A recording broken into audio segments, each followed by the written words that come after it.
The RM of Rosedale is located to the north and west of Neepawa, stretching west to Franklin and north to Kelwood. The total land area is 865 square kilometers, divided into 6 wards, each with its own member of council.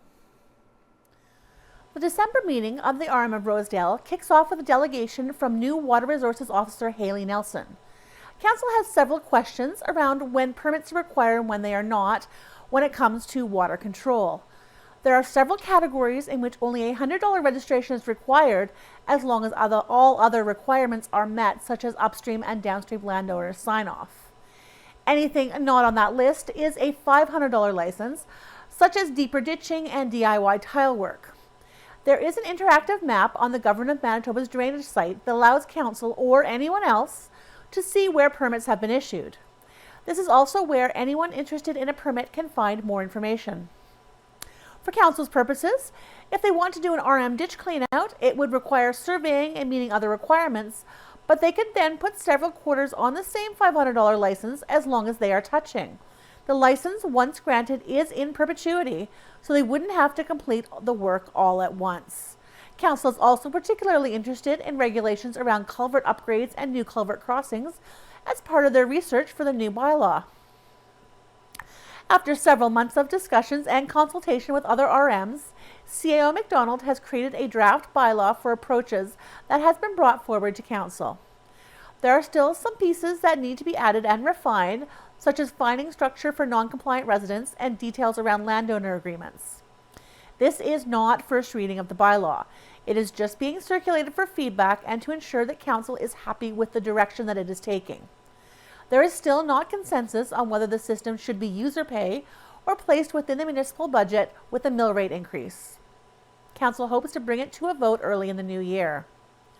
Also discussed at the meeting are a prospective grants bylaw, the upcoming AMM conference, the 2025 meeting schedule, animal control, and the interim budget. Following is the December meeting of the RM of Rosedale in its entirety. Council meeting convenes at 10:03 a.m. with Reeve Carlson as chairperson. Do I have a mover? Earl Burton, seconder, Ernie Sure. All in favor? Carried.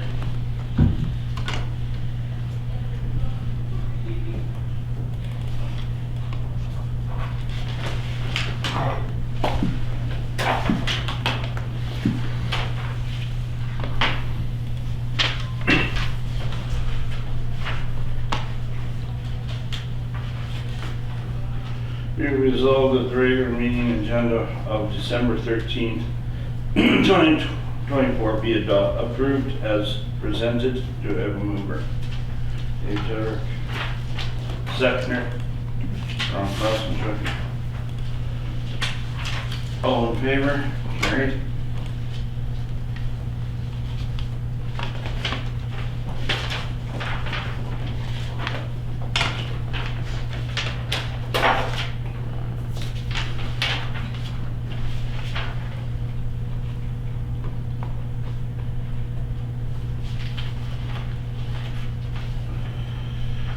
Be resolved that the minutes of the regular meeting or organizational meeting held November 21st, 2024 be adopted into curricular. Do I have a mover? Are you sure? Seconder? Robert Scott. He's busy with that, man. Let's see that. All in favor? Carried.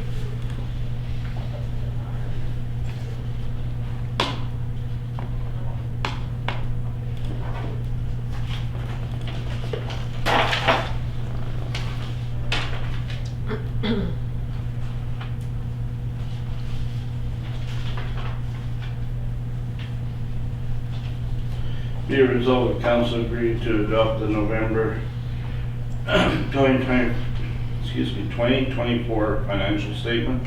Do I have a mover? Robert Scott. Earl Burton seconds. All in favor? Carried.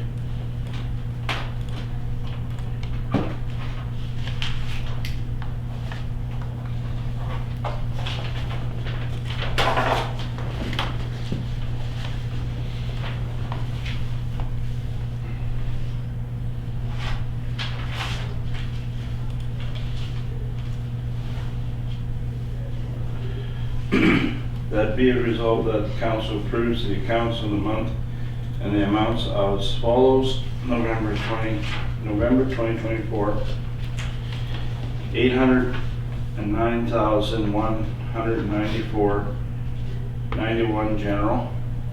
Water is $4,581.18. Do I have a mover? Robert moved that. Seconder? Earl Burton. All in favor? Carried.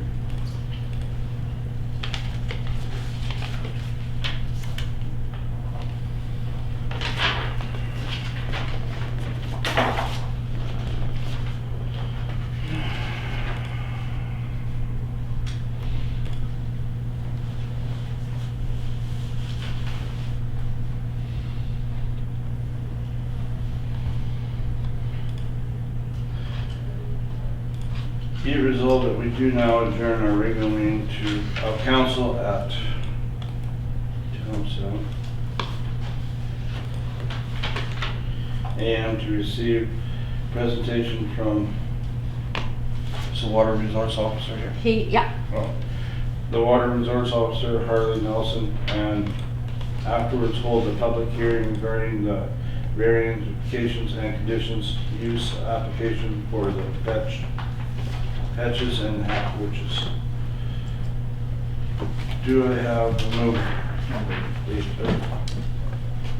seconder? Sure. All in favor? Carried.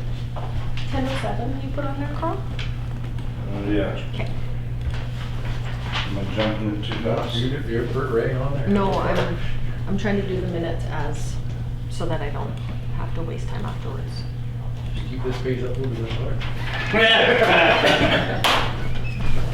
I'll try it. How are you? I'm good with that. Good. Still walking. Perfect. Yeah. They cut me back on the chemo there. Did they? One third of what I was getting before. It's kind of livable now. Okay.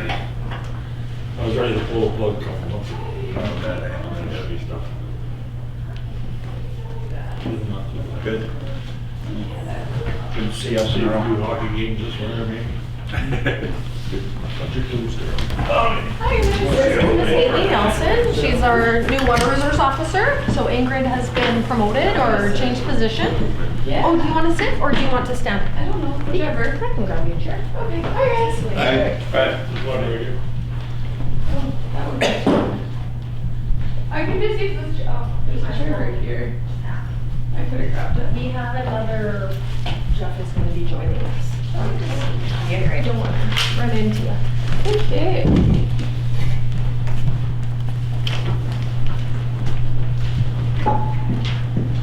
Here. I'll take one and pass it around. Thank you. Okay. So yeah, Ingrid's now my boss. She got promoted. Darren left our department, and I replaced, or I cover a lot of Ingrid's area now, and then my own. So I gained you guys in the process. And she's so thankful. Yeah. Yeah. So I heard you guys had some questions about when permits are required and not required. So what I handed out is what's a registration. So anything that falls under these categories is $100 registration. And these normally have a 14-day turnaround if there's no issues. You need the next immediate downstream landowner sign off, and that's normally all we ask for. So if anyone applies for these, they normally get their permit within 14 days if there's no issues. 9 times out of 10 there's an issue where they're saying, I want to clean out a ditch, but the ditch is already in existence. So if I go out there and the ditch is already, say, a foot deep, they can permit that foot ditch, but they can't make it any deeper, Oh, if that makes sense. okay. Yeah. Kind of. Yeah. And then if it doesn't fall under these categories and you want to do any sort of water control work, then it would be a $500 license. So anything that doesn't fall under this is a license. For example,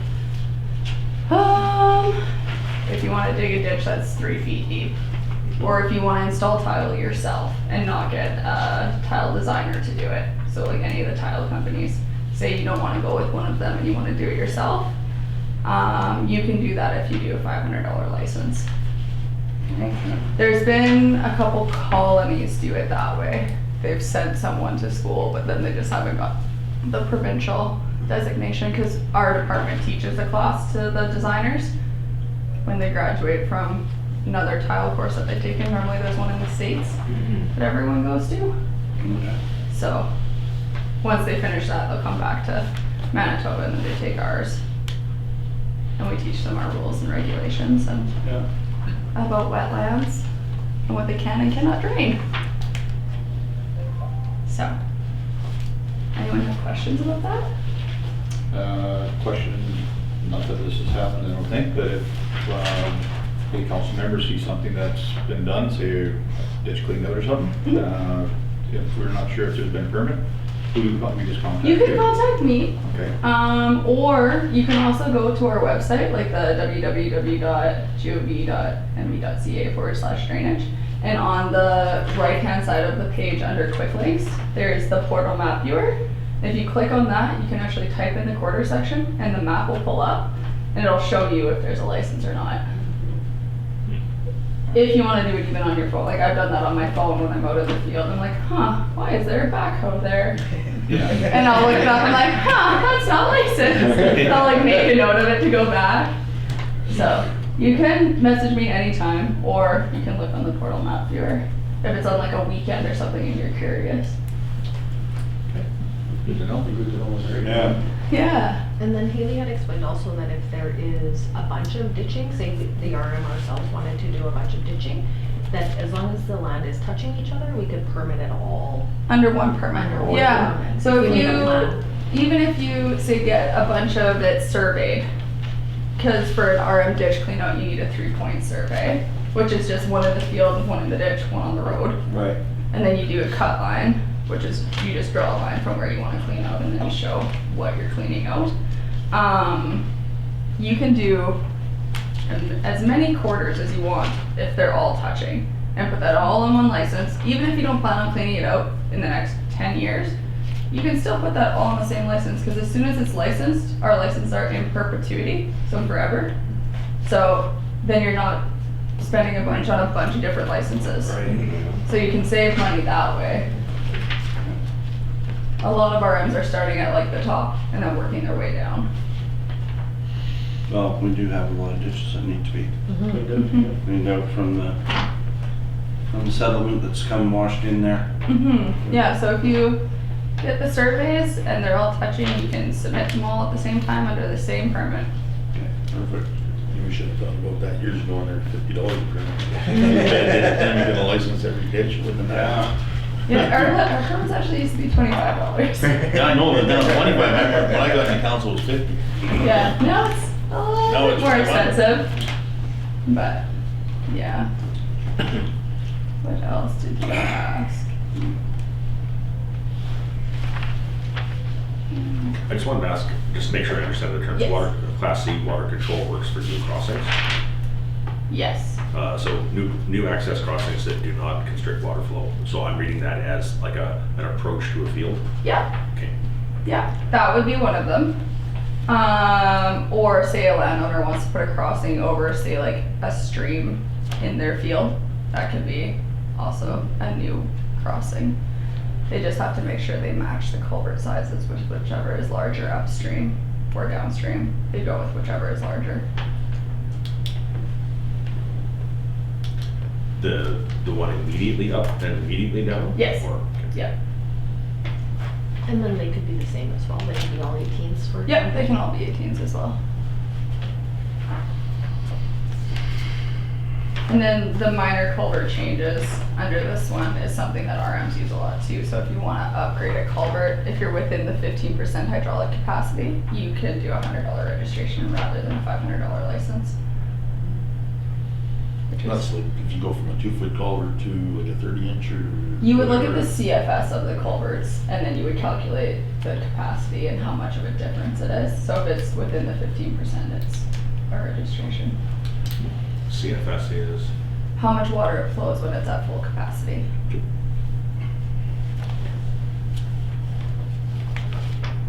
is there standard tables for that? I gave one to.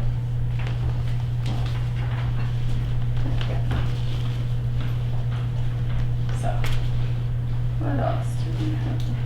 Oh, so say if someone has a ditch in their property and it's been there since the 80s, and they haven't touched it, but it's existed since the 80s, that's okay, but as soon as they clean it out, they would need a permit for it.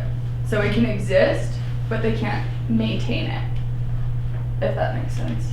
Yeah. So if you notice that as well, because a lot of people are going pretty deep with some of the old ditches, and they're like, well, it's been here since forever. If they start to do that, people can actually submit complaints, and if it's been proven that they dug it deeper, or if I go out and I see new soil piles, I will have to make them close it entirely. So it can exist, but it can't be maintained. So, and we have imagery from the 90s that we used for that to figure out what should be existing. So any cleanouts, $100, like, has to be, Pardon? is there a certain amount that you're allowed to? Only a foot, yeah. So if, this is normally for like new field drains.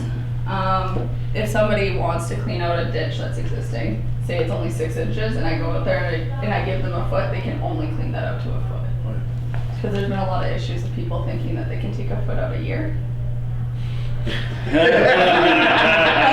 no.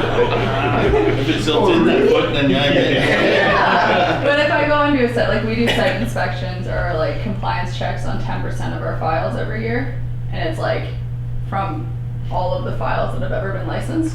So if we go out and we see that that was only supposed to be a foot and it's now 3, we have to make you close it to a foot. Super fun. Wow. Yeah. So. And then I think there's new finding. Yes, there is new fines. I don't know them off the top of my head, but because we literally just got them, I want to say a month and a half ago. I think the first offense is $1,500 now. Second is 23-ish, and I think the third is almost 4. Wow. So. It'll help a little. Yeah. Yeah, I mean, until people go to court, they normally end up whittling them down within the court system, so we are still working on that. But we do have a new process to hire contractors to go and do the work for us now, and it's a lot more sped up. We use the same list of people that MTI uses for their contractors.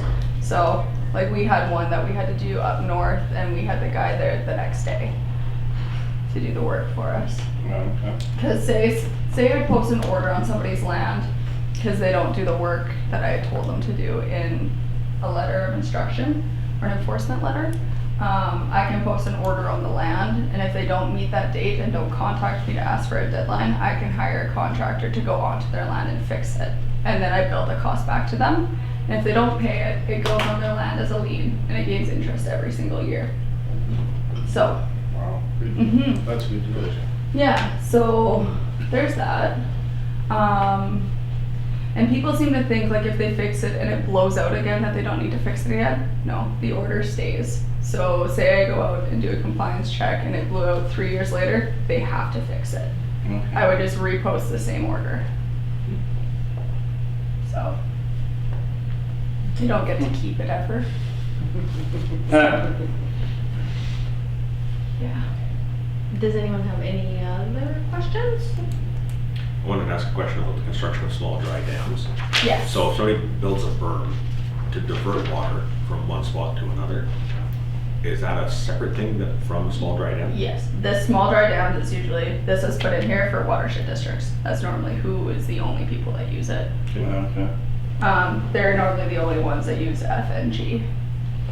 It's for their like watershed projects that they normally do.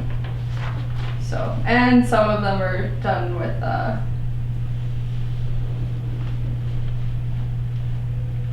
some of these are used for returning wetlands back as well, like for DU or MHC. Right. They're normally the only ones that use these two. Okay. And then, so if somebody's building, like I see dugouts everywhere, just to pond some water up, Yes.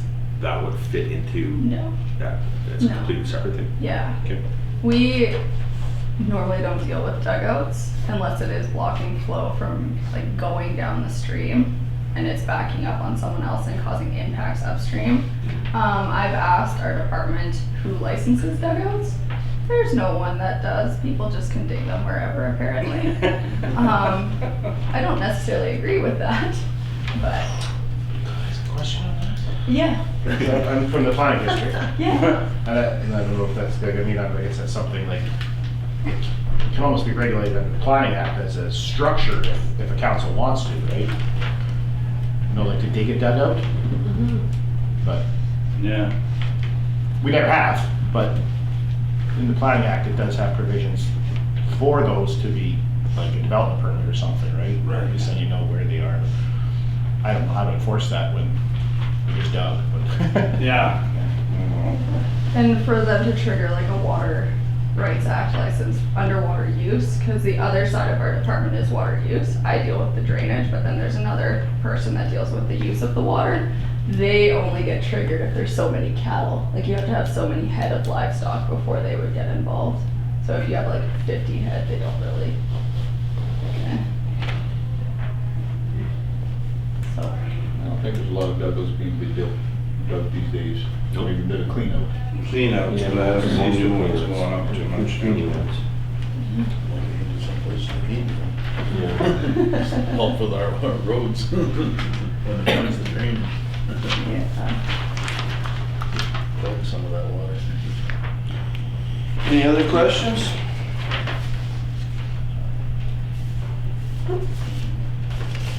No? Good. I wanted to make a comment about landowners getting approvals. So say like someone applies for tile and you guys have an RM policy stating that they need your approval for the tile. Yeah. I can't actually issue them a permit and it wouldn't ever get put into my to-do list until they get your sign off. Cause it would go, like before permits get into my queue, they go to our registrar, Hannah. So she's the one that makes sure they have everything they need for it to go to me and I can easily license them. So she's the one that goes after like downstream sign off, council sign off, or RM sign off, or if they need to get any other permissions, she's the one that looks after that. So until they get that, it would never go into my queue to even be like, I wouldn't even know it existed. Yeah. I just wanted to make a comment on And I didn't quite memorize that draft policy that you put in. So the Class D minor culvert changes. So this section here is incorporated in the draft policy. Or it relates to, I guess I should say. Not entirely. We just say that the landowner or the applicant would be responsible for getting all the permitting, application, all of those sorts of things done, depending on what they're doing. So if they needed to contact watershed district to get a permit, they would do that. If they need to contact us, they need to do that. If they need locates, the person doing the install would require. And if you guys do that policy, for them to apply through us, you guys would still be the landowner. They would be the applicant. So they would need your sign off to even be able to apply to install a new crossing. So before they can apply to us, they would need council approval to be able to apply because it's your land. And we can't issue permits to someone who doesn't own the land. So say someone's renting the land, Yeah. they still have to go, like I would still have to go after the landowner Right. if they didn't follow their permit. Even if it's the renter and I know it's the renter, I would still have to go after the landowner. Because ultimately you're responsible for your land. Right. So if we approve something at council, like if somebody wants to put in a culvert and we consider it minor and then it comes to you and you realize that there's something that we didn't consider, you'll overrule it. Probably yes. Yeah. Like to be minor, you have to be within the 15%, but that's just for existing culverts. So Yeah. if I calculated, I'm like, well, that's 40% increase, that will be a license. Yeah. But then I would send it back to the council to make sure that you Sure. guys understood that it was a 40% increase and there would be issues Yeah. downstream, or ask if there's capacity downstream so that we don't cause issues downstream.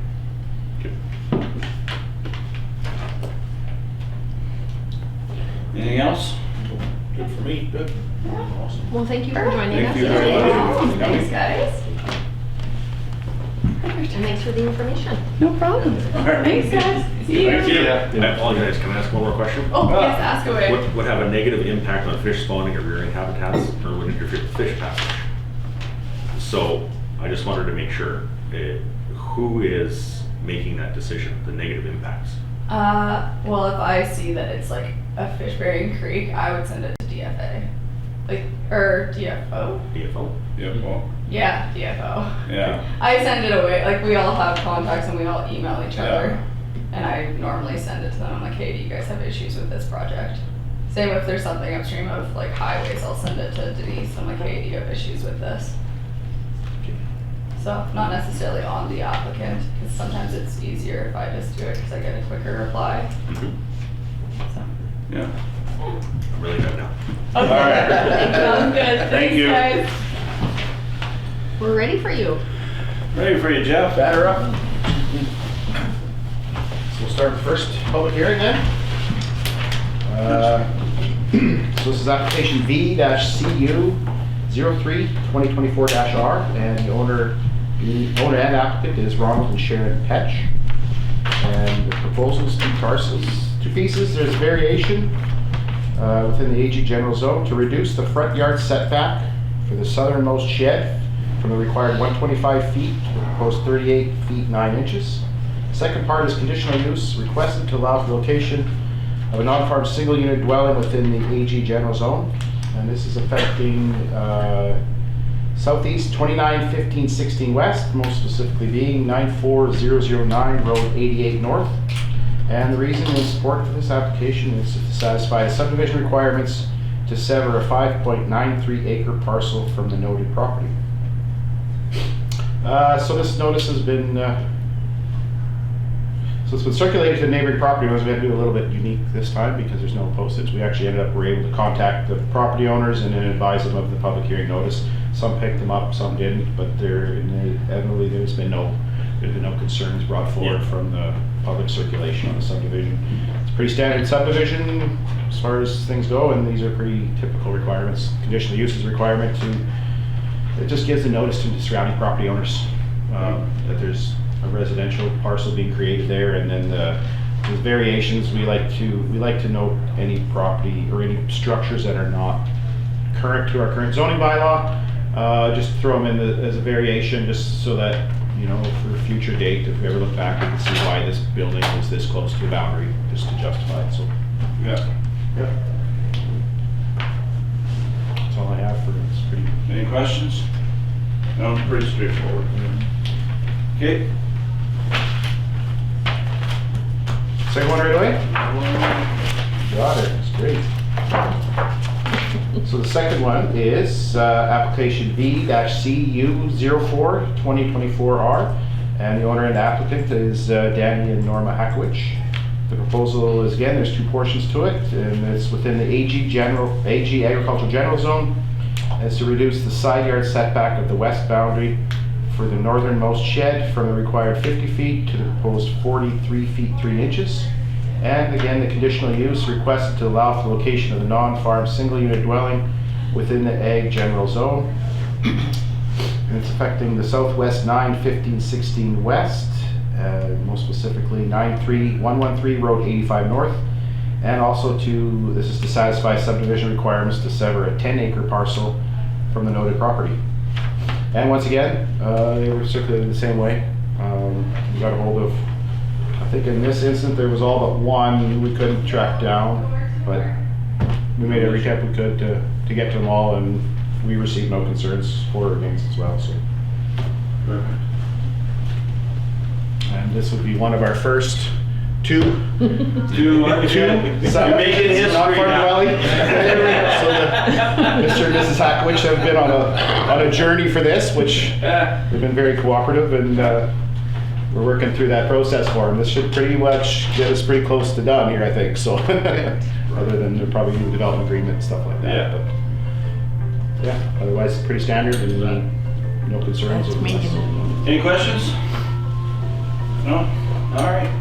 Sounds good. Thank you. Excellent. Alrighty. Thank you. Thanks a Oh, lot. thank you. So we will get you what you need, and we will send in what we have to for you. Okay.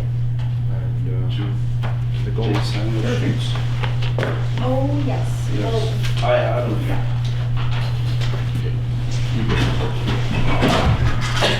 Oh, no, we don't have theirs yet. Yes, sir. Don't we have Patch and Jury? This is Jury. Oh, this is our. We might as, while you guys are doing, we might as well get you to sign. Oh, have they got a copy of the development? I don't know. Did Scott send Did this? Scott send this to you? Usually we send it in with the Yes. approval. Well, he sent you this already? And you've had an opportunity to review it? We would send this out with the approval, get signed, but Oh, okay, well. they're,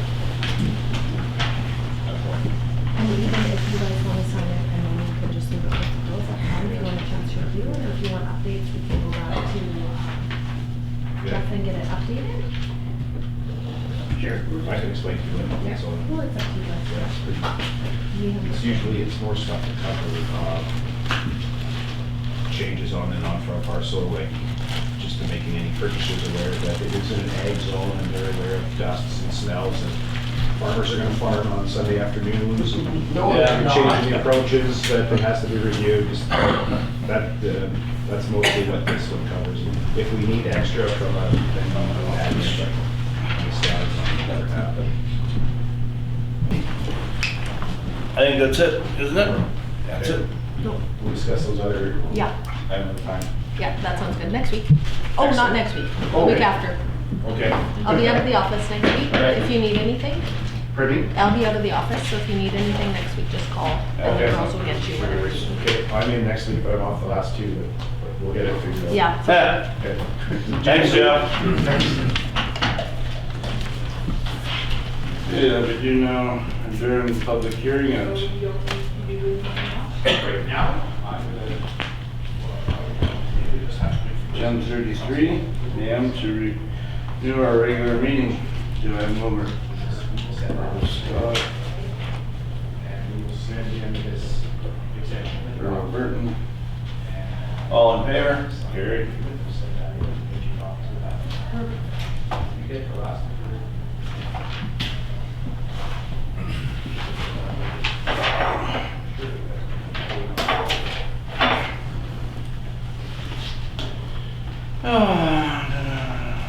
New business. So those are, Right? We did now that. we'll resolve. We'll do resolve, right? Yeah, we have to do the resolutions for the. All right.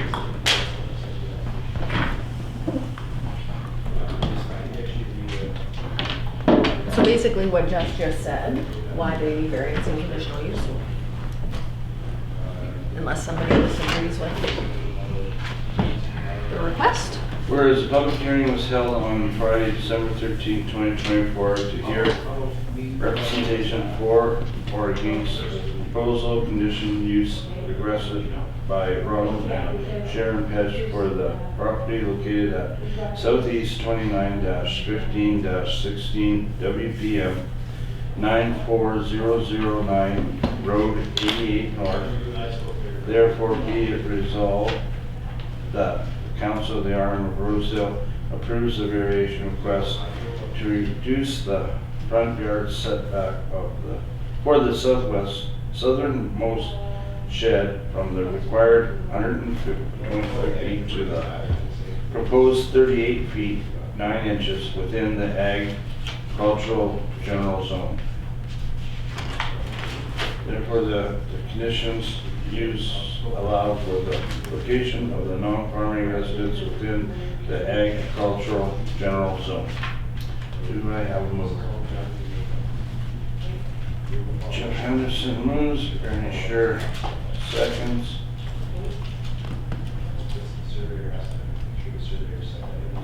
All in favor? Carried.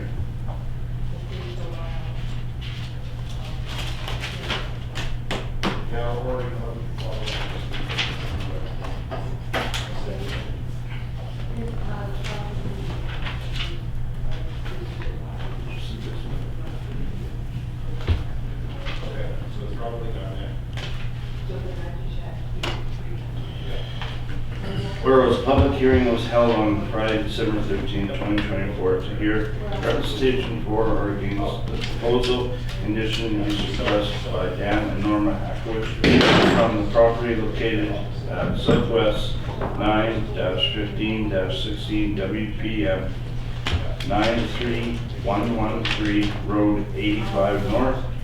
Therefore, be it resolved that the Council of RM of Rosedale approves the variation request to reduce the side yard setback from the required 50 feet to the proposed 43.3 inches for the northernmost shed to the west boundary. Furthermore, be it resolved that the Council of the RM of Rosedale allow for the location of the non-farm dwelling within the agricultural zone, general zone, sorry. Do I have a mover? Over. Second. Okay. All in favor? Carried.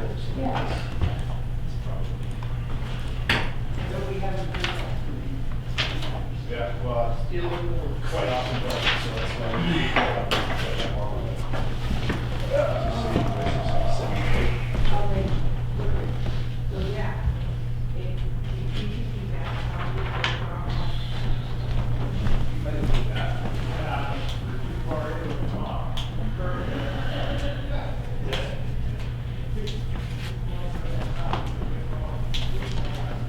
Okay. Approach bylaw draft. So last meeting, we discussed approaches and pulling a bylaw together, and I just wanted to present you guys the draft documents that have been created for your feedback and input so that we can adjust further. There are some items that are outstanding on the bylaw, I think. So in the non-conformance portion, what the finding structure would look like. So we need to do some more research on that so we can pull verbiage to attach. What would happen if somebody didn't get a permit? And then just some alignment items with what we're gonna call the appendixes or schedules. So I'd just like to have either, not both. So, and then some grammatical items that need to be updated. So I'm not sure if you guys have had a chance to review, and then if you have any suggestions on updates or changes or what have you,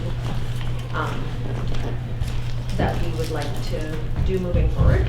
I think we probably, after the conversation with Haley, we need to have a conversation, or we need to add some verbiage to how the landowner agreement is going to get signed. Because the whole purpose of the bylaw is not to bring every single request to council, to have a bylaw set out with the process and the terms so that the application can be submitted, the site can be assessed. If it's determined good to go, then it would be signed and then we would carry on with the process versus bringing every single request to Everyone council. request to the Yeah. council, yeah. So that's one thing that would need to be added as well into the process. I guess maybe the parameters that need to be satisfied prior to giving approval to the folks that are applying. The one request that I have is that, because everybody's had enough time now to think about it, but it's basically, like this policy is written so that the landowner is paying for everything.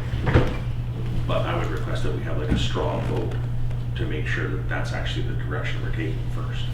Okay. Is that, because that to me is like, that's the biggest split on council, is whole private, people that receive the private benefit pay, or we socialize the costs and the RM pays. Because that would say, like, if we could just decide that first, then that would not waste Melissa's time. Right. Cause I know that I'm still torn. Maybe we start looking what other RMs are doing, like we just did a bunch of late work. Yeah. Ernie also brought some information at the last meeting. There's a trend going forward. Yep. So where's the trend, I guess? Yeah. Where do we want to be on that trend? Exactly. But I just thought, the request would be a straw vote. Yeah, and I mean, that's right, you know, again, like it was said, if we do start giving culverts out, we got a budget for it, well, so we're looking at a mill rate up, Yeah, we'll keep going up from there. and we gotta keep going up. And up and up. You know, so either way, it's It's a tough pill to swallow. still, yeah, I mean, Winnipeg did a major jump on their mill rate, I watched that, and Brandon's following, and they're going up. I think everybody is. Everybody is. It's been It's, held, yeah, it's non, yeah. it's been held for too long and now everybody's. But I'm just reminding you, you know, like, we do budget for these culverts and stuff, we have to look at mill rate going up, right? And- But yeah, I agree with Jeff, I think we should all, And is there any other information information that you want that maybe you've thought of that we haven't included? Like any other Never did. details or? I read Justin's list. Well, and there's no need to Yeah. decide today. Yeah. Like I just wrote the No, resolution yeah. so that it's for feedback and input. So you guys can review it, provide input, feedback, whatever via email. And then we can try to adjust based on that. I can send you guys all group emails with, here's the suggestions, and then we can decide. Because really, the bylaw isn't going to go anywhere until the first reading, right? Right. So this is just giving, here's what we started with, Yeah. we can adjust and change and I guess update. The only conversation I'd like to have there is just what the backfill or the fill of the culvert. You've got it, compact, it's gotta be, it's gotta be 3/4 inch material and below type of thing. It cannot be shale, it cannot be Right, pit yeah. and all that kind of stuff. So that sometimes will add cost to it. For this? Yeah. Yeah. Yeah. And then there is a permit attached in there as well, a draft permit. So if there's any additional things that you guys think of that maybe we should put on that permit as well, please provide that feedback. And then there's also like a specification appendix in one of the attachments as well. So if there's something that maybe is not correct or we could do differently or what have you, please bring that forward so that we can, have like a good. yeah. I will say there's a lot of really good information. I read through it last night and I went, wow, good job. Mhm. Well, we steal with pride from other people. But there's no sense reinventing the wheel, right? If somebody else already No. doing it, then you just. And there's If lots they of get- good verbiage in other If they got a template we can follow on, Yeah. I mean, Why that's, not? why not? And it's easy to tweak than create. Yeah. And we tried to organize it so it made sense. Like we tried to organize the topics so it wasn't all over the place. Mhm. But yeah, take it. I just wanted to give you guys some information so that we can just start moving forward and then we can go from there.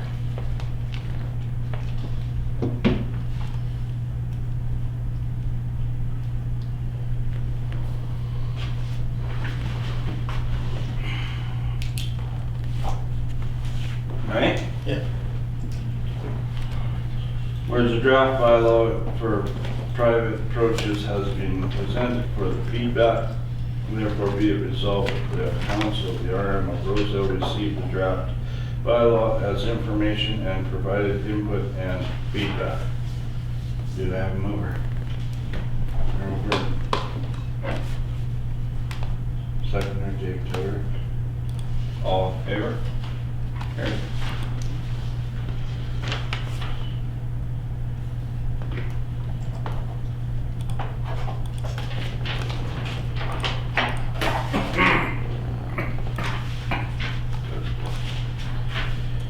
Okay, where are we here?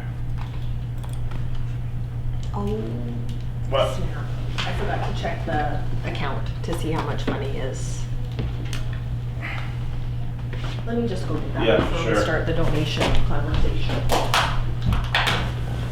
Sure, you gotta get anybody up. Just before we go in correspondence, to be fair enough, say the next meeting, we should have a vote on the culvert thing. that give everybody enough time to go over everything, and then we know who's on board, which way to go, and would that be fair enough? To Sounds good to me. run a above vote? Yeah. Okay, we'll do that for the Yeah, next sure, meeting. sounds good. And then there's $22,000 that's been given away in donations up until today. Today. So just so you guys have a little bit of a, I think we budgeted 30. I see that I have 50 in there, but I don't think that that's correct. I think in my spreadsheet it was 30,000 was budgeted to give away, so we're at the end of the year, so we're almost there. You guys did good, staying on budget. Good job. Okay, Burnie Community Club, our community center, request a donation. Oh, did I write on there? Oh, in 2023, we gave them, that's this amount. Yeah, 2023, we donated 1,800 bucks. I guess, over the past month, I've had numerous people approach me, I guess, about some of our donations, what we do at council. There's been some positive and some quite negative, I guess, so it's a tough one to, where do you donate and when don't you donate? Now we talked about going with provider, doing something different, I guess, last year we probably got off track. That's what we should and shouldn't be doing. So I guess if we look at the format that the Beautiful Plains Foundation uses, if you approach them for a donation, say for flooring or whatever, you have to provide them with your plan, your financial plan that you have as an organization. You have to have also 3 quotes, project timeline, and there's a lot of information there. So sometimes I wonder if we should be following some of these formats that other organizations that are donating money and start looking at those formats and tweaking them to what we want. Does that make sense? Because, you know, we also may have whatever communities, or anybody comes and they got, obviously, a proverbial handout, and they ask for a donation, we're saying, well, where's it going, and how do we know if it's being used for that? Exactly.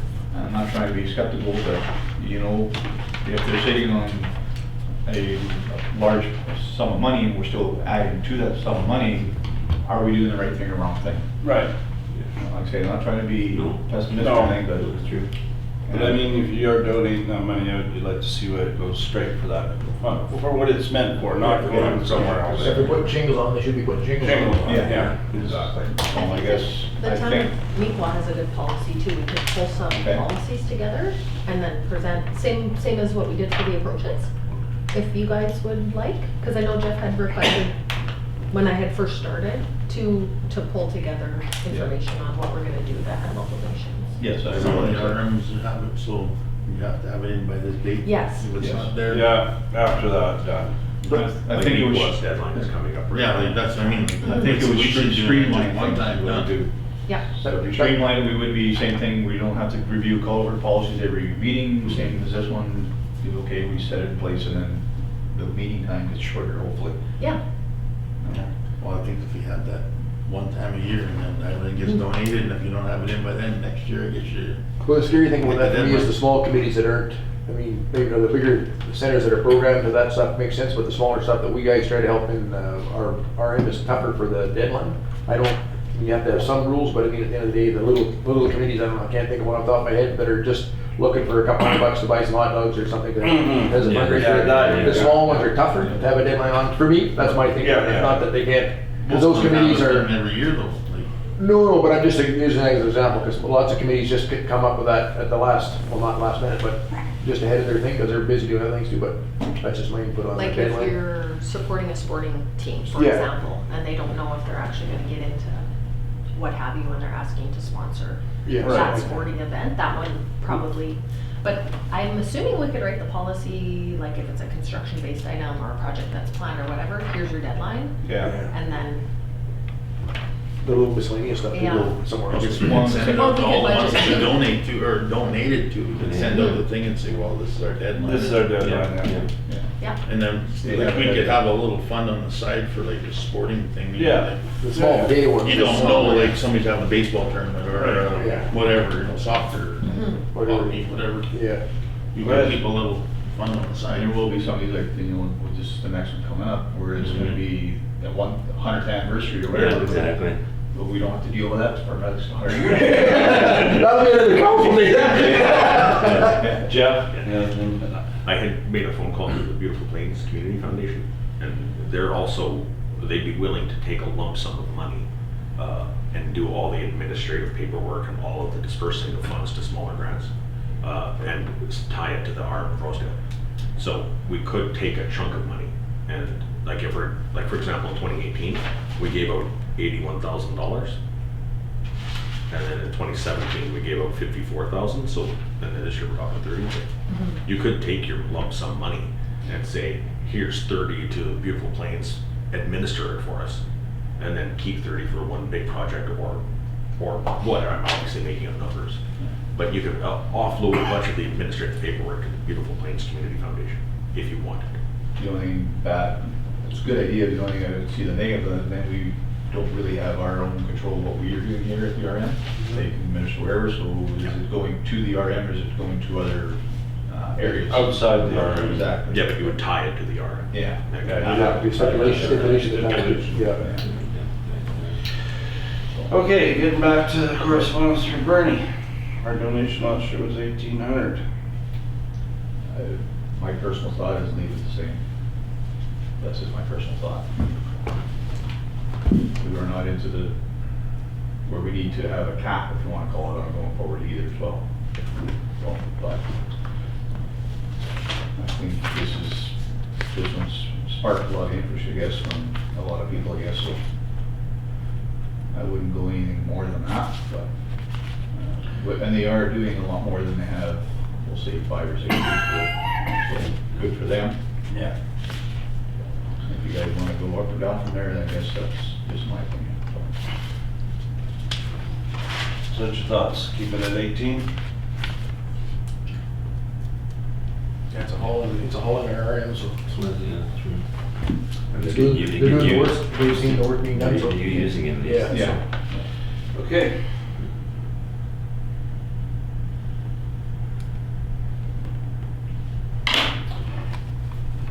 Okay, whereas correspondence received from the Bernie Community Club requesting donation, therefore be it resolved that the RM of Rosedale will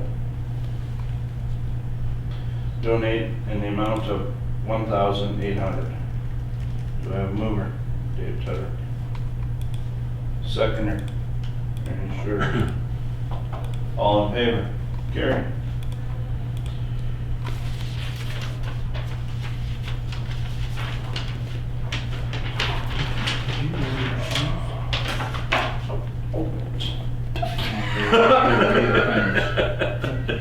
That's not funny reaction, but it's funny from us. That hurts. Some are made for the one-ways and some are made for the e-pumps. But this is a common number, $600 to make shoes is on twice. Yeah. A week apart. Some are for the V-plows and some are for the one-ways. And they use the same one material, same price. And they did order them a week apart. Because we ordered ones for the one-ways first and then realized we didn't have the ones for the V-plows. I asked that question too. We didn't get it all on one order, unfortunately, it was 2 separate orders, so. Okay, moving on. Hams. Correspondence, 55 cents per capita donation. I just put the census information at the bottom there because last year we calculated it to 2016 census. So Oh, we okay. calculated it to actually, the most current census that we have available is 2021. Okay, So then the value would be that. so the value for the current census of what we have is $838.20. That's good. Go ahead. I'll move that. Are you gonna move that? Yeah. Okay, Jeff, moves it. Seconder? I should read it first. Whereas a letter of correspondence received by Hams requesting a 55 cent per capita donation, be it resolved that the Council of Rosedale will donate to Hams the amount of $838.20 from VLT funds. Do I have a seconder?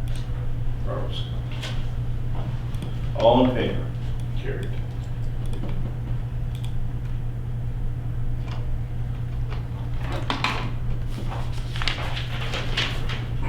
No, I gotta move that just a second. Any compensation? Okay, the Royal Canadian Legion.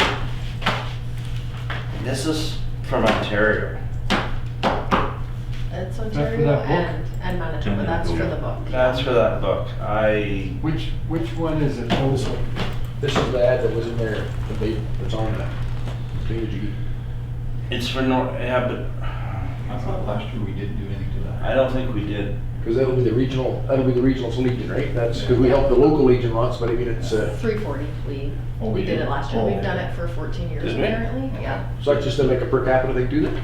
Or just a? No, there's, Cost if of you the go ad. further on down, it Oh, it oh, it's right, lines the up size of the ad we ads. buy. Yeah, the size of the ad. So we're always buying a quarter page, black and white. Oh. And I'm still of the mindset that we should just give money to the local Legion rather than to a book that's printed somewhere else. But am I wrong with that?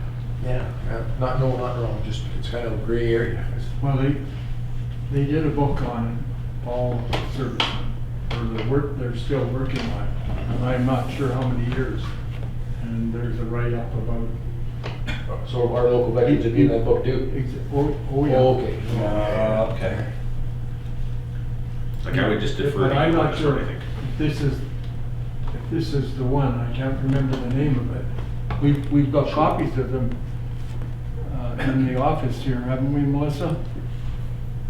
Yeah, they used to be. We have a under the lot of couch, under the- books. Yeah. And then there was a recent one, did you see the recent one? No, I haven't, no, I have not, but I know that it's, I know that Last month I bought one. now that you've explained that, I understand what you're talking about. And I agree with you, Jeff, I don't like seeing money going away, especially away from Manitoba. Yeah. Well, and to help our local But Yeah. legions, I mean, they're hurting as it is. Yeah, it's, I guess. if they're putting our local vets in there, But that's one thing, but then. it's our- like every year for 16 years, like it's, Yeah. and print is almost, it's so old fashioned now, Absolutely, right? yeah, no, agreed, yeah, too. like the last book's like that thick. Yeah. It's a big book. So that- I so don't that know how many bring the- editions they have. So is that, it's not the same, wouldn't be the same veterans every year in that book then, it would be like our. Oh, no, more our current vets, stuff, okay. So it's updated book per year, like it's a brand new book every year. Like we're giving money to the book, but is it really adding value to Yeah. the area? Yeah. You know, that's, I don't sound negative, but that's what I'm looking at, and I kind of agree with Jeff's statement on that as well. Cause we do help our local legion, so that's kind of where we're at, I guess, so. Yeah. We have two, right? No, just Legion Hall and right, no Legion, just the Kettle Legion's the only Legion in the area. Left. Yeah, the other one's stuff. Legion Hall. Legion Hall. just Legion Hall, oh, okay. Yeah, one Legion. And, I mean, we do help it, and that's a good thing, so, but this is weird to me, I don't know what to say. Yeah, I don't know. I just, And I guess maybe I would rather give the money to the Celtic. Yeah, because I don't think it's this event, I think it's just, but it's a long way from local. And then they can decide if they want to forward it on for the Good book. point, that's a good That point. way that's the Legion making the Well, decision with our no, money. We already gave the Legion a fair Sure. bit. Yeah, no, I agree with that. Yeah, it was 2,000. 6,000. 6,000. So I think that's, So I agree with that statement. I think we better just leave this one off. Yeah. My opinion. Yeah, if the local legion wants to help the big legion, they can help, then let them do that. okay, Mayor's correspondence is received from the Manitoba Northwest Ontario Command of the Royal Canadian Legion to support their recognition book. Be it resolved that the Council of the RM of Rosedale, we're gonna go with will not purchase a quarter-page advertisement for the amount of $340. Do I have a mover? Jeff Henderson. Seconder. Ron Costinger. All in favor? Carried.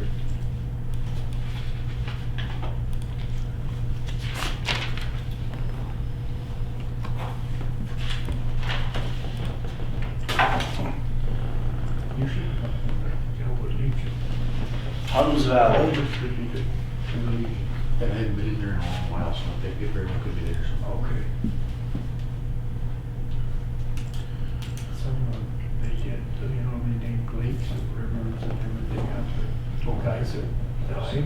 Then there's also mention of the guys that served, came back and they're in there. It shows the history of. Okay. Huns Valley, 140th homecoming.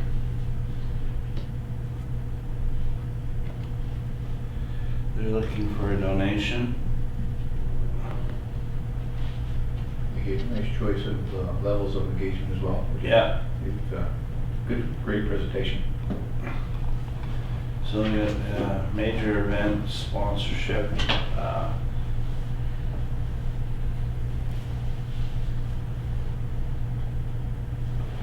Then we have the $1,000 gold partner, $750 silver partner, and a $500 bronze partner, and then at the bottom donation. But major event, we get 4 tickets. Above sign-in event day. Advertisement in Serene event brochure. Exposure on Polonia Facebook group and profile pages.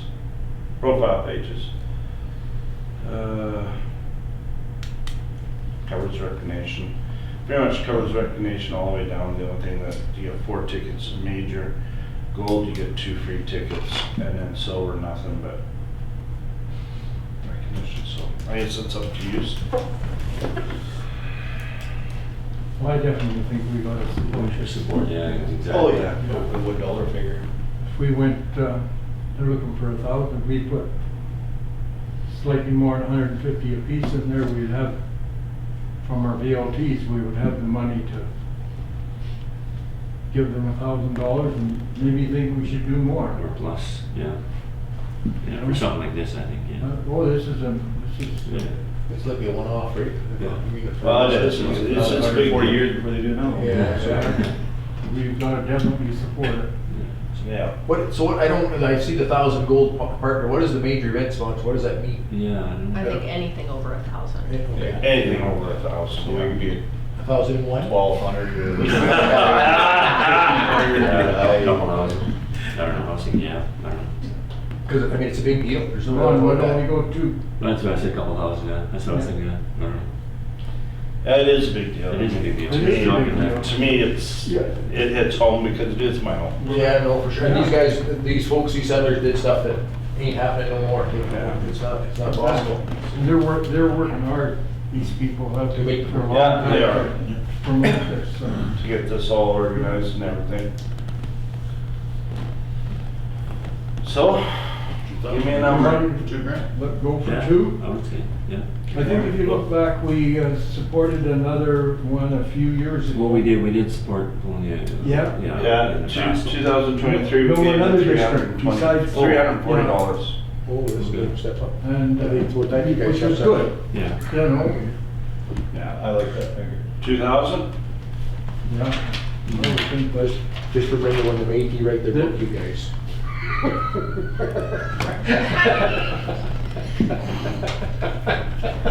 2018, I'm serious. Yeah, we give them the I figured. Very. 18? Nothing. We'll tell you at lunch.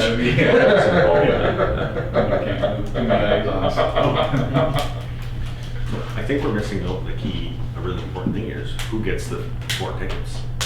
That's what I wanna know. Like, We'll do that. seems We'll like drop there's something that. on the line. Draw, we'll do a hat I draw. didn't drop or I'm going down to speak there, so. Well, you're the mayor, right? The Mayor. mayor. Far from the mayor, but they want me to come say a little Oh, nice. thing for the RM, so. Good deal.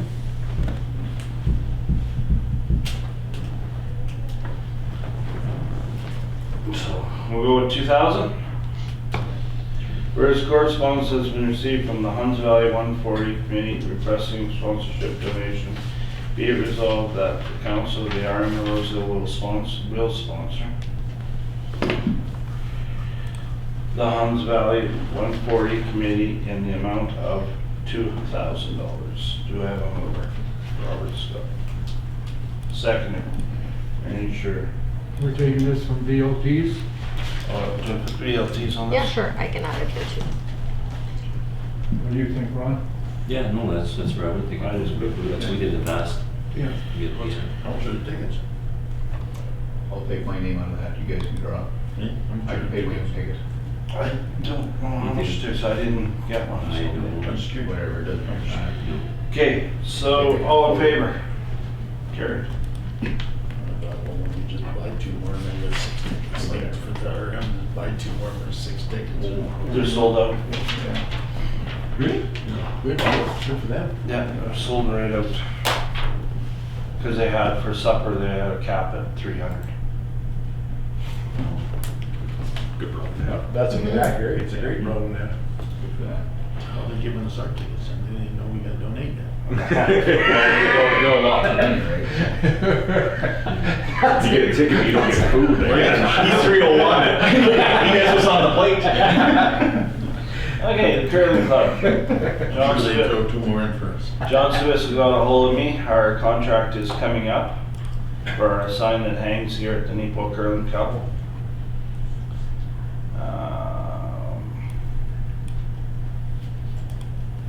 What was our money last year? I can't see. When we did a 3-year 850. contract there. 3-year contract for $850. So, yeah, they brought this up because I think December 31st is our contract's up. Yes. Yeah. So we're doing another 3 years.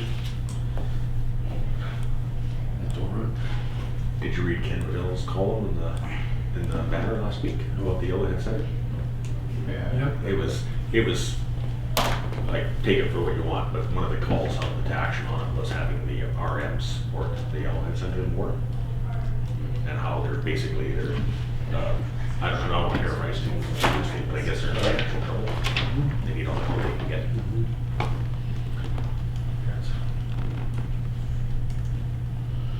There's a picture of our sign John sent to me.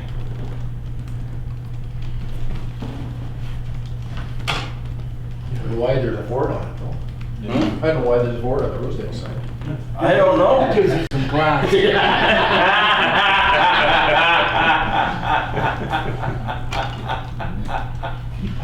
I guess. Gives you some class.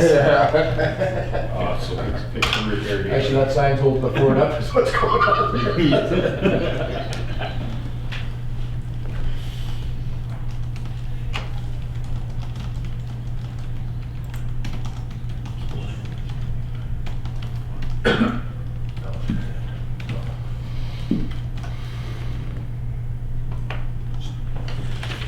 I gave you guys 2 options, to do the 850 for the 3 years or 325 annually, which is, Oh, okay. Okay, whereas correspondence was received from the Yellowhead Development Association that the 3-year signing advertisement expires December 31st, 2024, be resolved that the Council of Rosedale will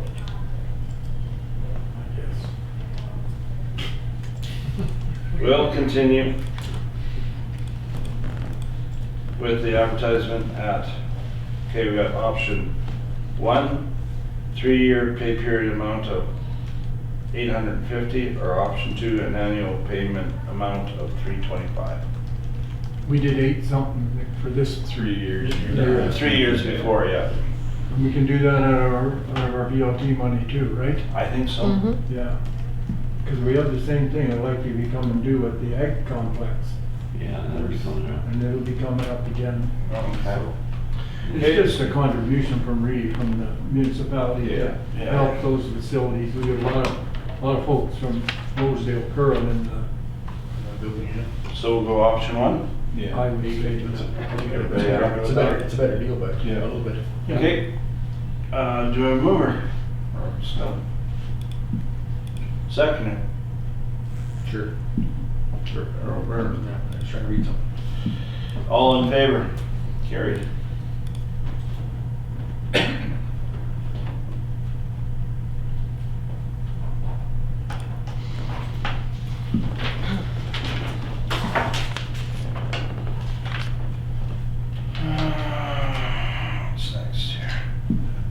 Open house invitation, MLA.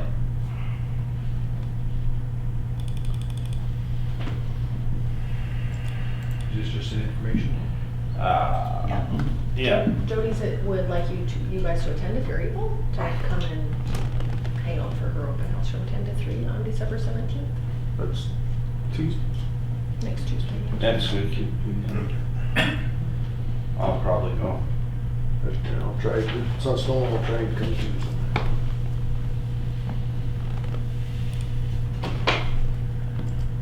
They serve the best coffee in those places. Whereas an invitation was received, notify council that the MLA for Agassiz Jody Byron will be holding an open house on December 17th from 10 a.m. to 3 p.m. Therefore be it resolved, council of the RM of Rosedale received this information, or invitation as information. Do I have a mover? Dave Tedder. Second. Earl Burton. All in favor? Carried.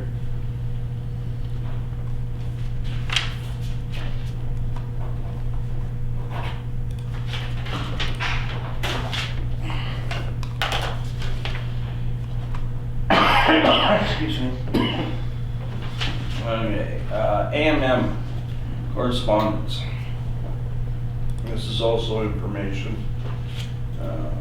from Grant. That's last name. It's coming up, just have to be patient.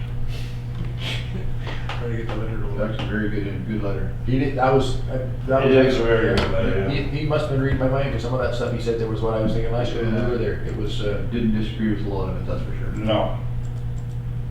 I'm not sure when our next mayor and Reeve meeting is. I haven't heard from Merv, so They don't usually send it to me.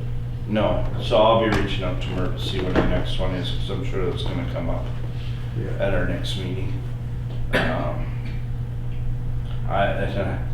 There will be a lot of feedback about it, I'm sure, but I do agree with a lot of stuff he said in there.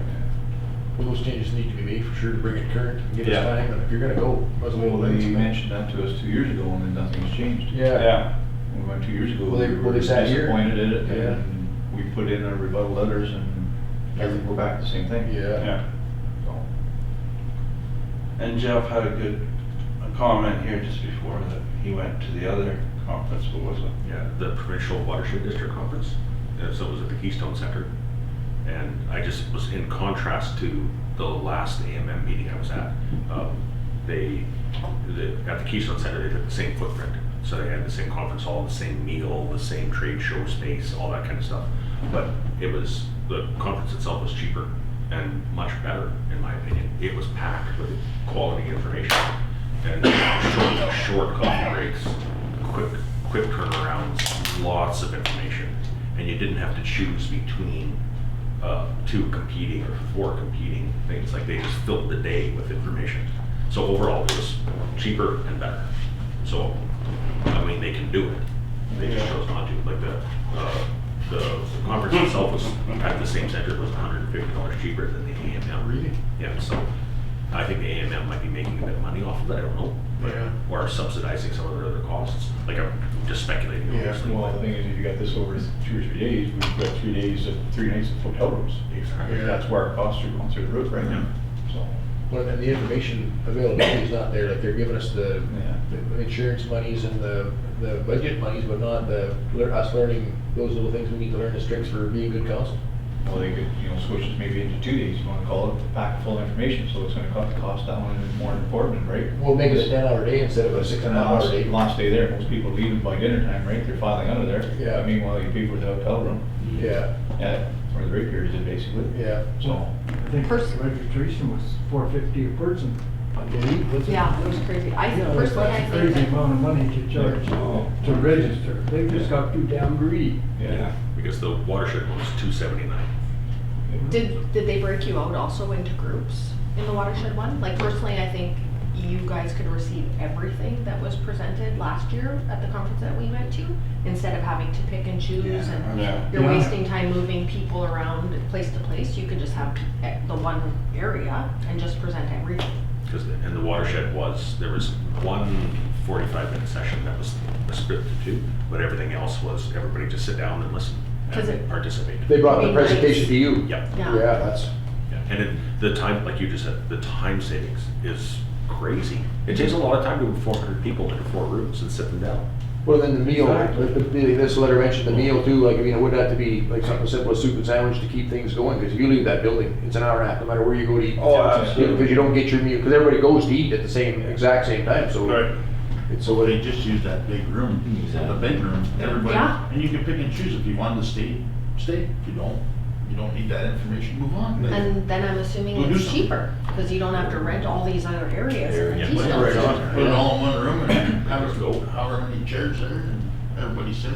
but for all the time we got at the trade show, they must have canceled it. Because we didn't, I mean, if you're doing your learning part, you don't get to enjoy the trade show part, because you gotta leave something to go there. They should give us half a day, where it's just, there's nothing else on, go to the trade show or something, if that's what you choose to do. Or do like half a day or whatever, this day and that day, whatever. You know, Yeah. like, put all your information in part of the day and then make the rest of the day the trade show. Yeah. So I'm not sure, was Grant looking for some feedback on this, or? I just wanted to present it to you because she sent it to, I didn't include the email, sorry about that. She sent it to the AMM president, I believe, to have Yeah. it presented at the next meeting, and she just blank copied us. Yeah. So I don't know who all she sent it to, the CAO from. Yeah. Probably every municipality, I would think. I would assume so. Every municipality's been Processing. assessing it. So I could reach out to her and see if she's wanting us to also supply a letter of support. because- Support, yeah. Because Because I would like to Basically- supply letters. absolutely, Yeah. because this convention is for us. Yeah, It's about us, supposedly. but I don't think it's going that way myself. No,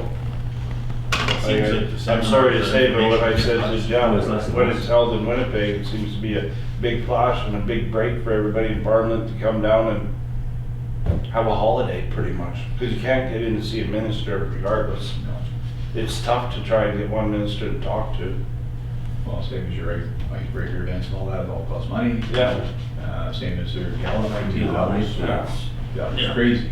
That's It's ridiculous. expensive, right? We were paying $70 a ticket or whatever that was. Yeah. for Yeah. half a meal. Yeah. Yeah. Well, yeah, like I just don't see the benefit of it. Because I mean, you could just have a cracker, pickles, and beer meeting and get more Information out. out of that versus with that big meal. You sit and eat for an hour. I mean, it's not. I mean, most counselors aren't into those meals anyway. From our lecture, I just have a hamburger and have a Yeah. BS session. It's Have another icebreaker. yeah. Yeah, the icebreaker is even better because you can Mingle and talk to mingle. everybody. Exactly. You know, Yeah. you can talk to this, Mark, whatever, you know. Okay, well, we'll take this as information and let's see if they want a feedback letter or something. I'll reach out to her. And I will get a hold of Merv and find out when our next review is. Sure. Mayor council meeting and go from there. Whereas information was received from Rocky Mountain West containing feedback from the AMM related to the fall conference, therefore be it resolved that the council of the RM of Rosedale received the feedback to the AMM as information. Do I have a mover? Dave Tutter. Seconder, Ron Costello. All in favor? Carried.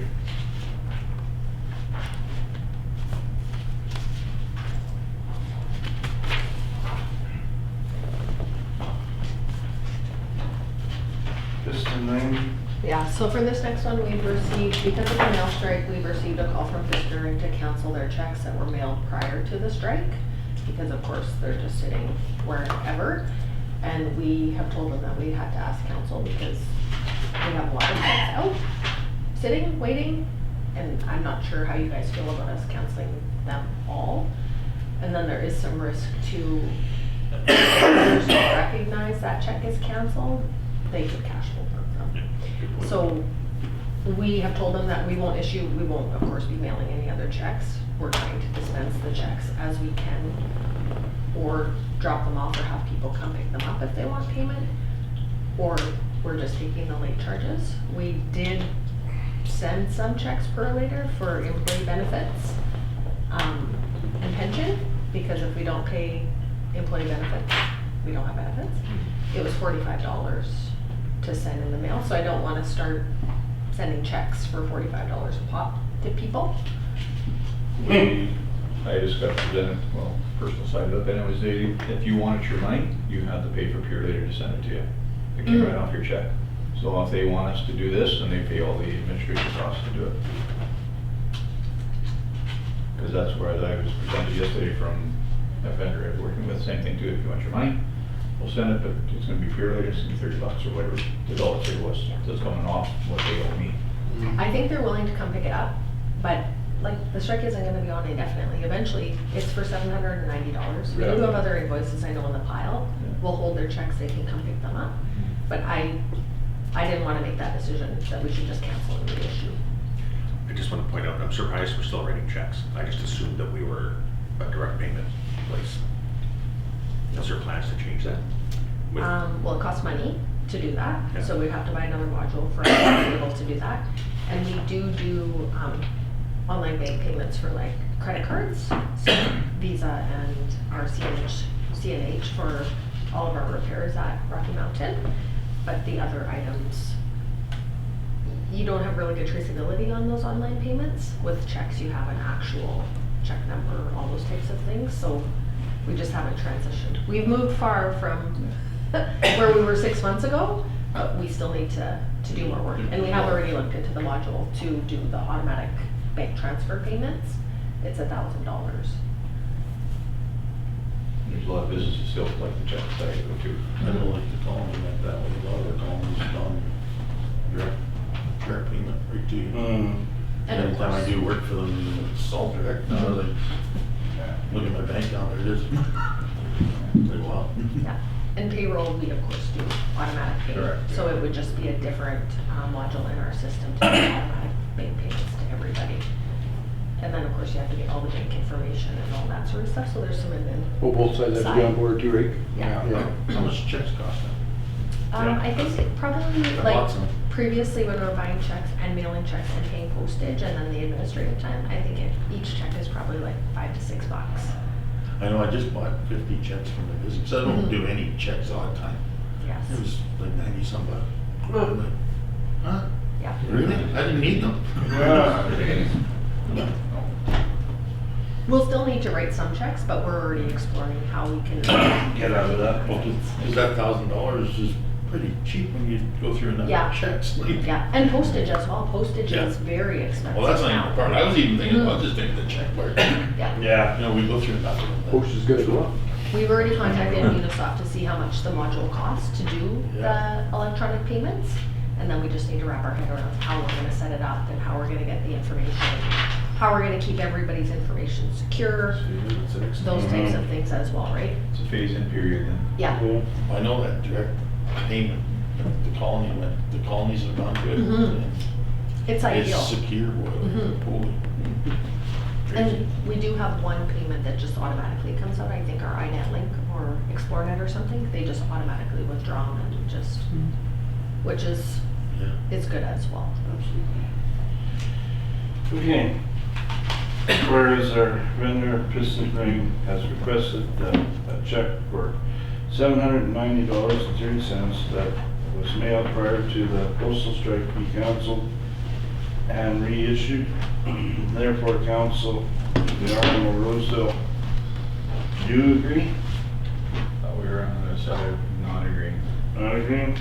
Okay. Do not agree to cancel the check request.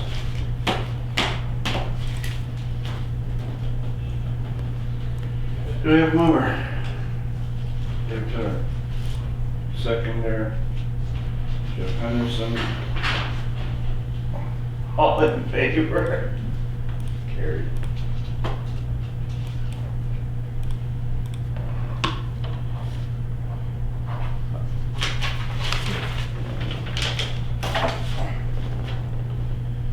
Okay, the tillage, we're gonna table this, right? Yeah, the tiling project, I'm just asking to table because, and I included the bylaw there for you guys to review, because I think there is a step that's getting missed for tiling projects. I think they're supposed to go to Nipawin Area Planning District. That's what Jeff and I were gonna talk about in the next couple weeks. I think they're supposed to submit to them and then Nipawin Area Planning District, the same way that they give us information on subdivisions and conditional use and variance, they would give us a report basically on things that we should be looking into. And then that's what we should be basically resolving to approve tiling projects. So I did review the bylaw, and I actually sent it to Haley and I sent it to Jeff, just to get their feedback on it. Haley gave me a bunch of comments back on, you know, updating it because it's from 2019 and letting me know things that they're not doing anymore, and things that they couldn't do every single time, but sometimes if there's issues they would be doing. So I think we need to update that bylaw as well to be current. And then I need to touch base with Jeff on how he thinks we're supposed to be proceeding with the planning bylaw and that tiling bylaw together. So I would prefer not to resolve or approve any tiling type issues until we understand thoroughly what we're supposed to be doing moving forward. Okay. Totally agree with that. Yeah. Yeah, well, we'll get all the And ducks lined up. Yeah. They can't put it in right now anyway, so. Yeah. No, it's nothing that we can do right now. So- So we'll table 1-9. Okay, development agreement, Hackowich 1. It's pretty much straightforward. Yeah, it's a standard agreement. Yeah, so whereas a development agreement was requested related to the lot 1 southwest quarter 9-15-16 WPM title number 1843462 by Dan and Norma Hackowich. Therefore be it resolved that the CAO and the Reeve of the RM of Rosedale be granted to authority sign the development excuse me, agreement as written on behalf of the municipality. Do I have an over? Earl Burton. Seconder, Jeff Henderson. All in favor? Carried.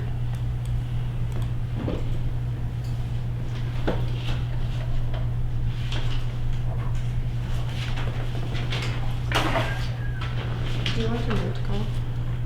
Hey? Do you want a minute? For your throat? Oh, I got. You're good? I got balls here, sorry.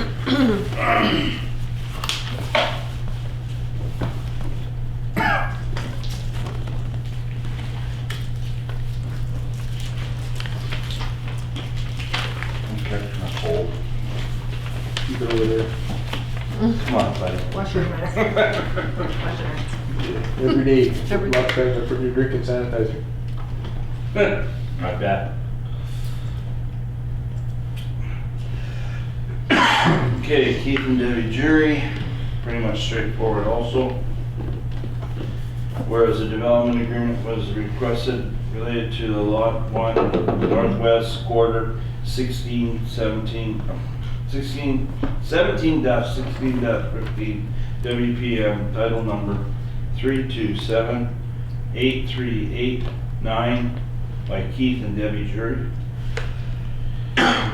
Therefore be it resolved that the CAO Reeve of the RM of Rosedale be granted to authority to sign the development agreement as written on behalf of the municipality.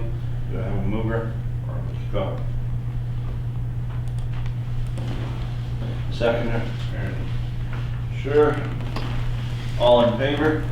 Carried.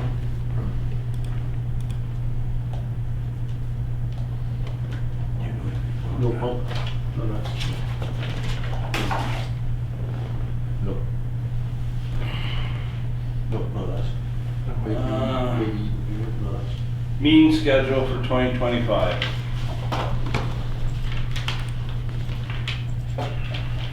Is there any on Thursday? Well, There is. Is it? Wow. Matt? I would like to move that we go to 2 nights a month instead of 1 Friday. We have to update the bylaw. I would like If we to want make to. a motion that we look at updating the bylaw to go to 2 evenings instead of 1 full day. You know what, you think we should come twice a month I think so. in the evening? I'll say no. I'm not for you there. Well, it's kind of hard because of our board meetings that we sit on. Yeah. Yeah. No, I don't know if we're ready, just because we don't have the policies and the bylaws in place that we should.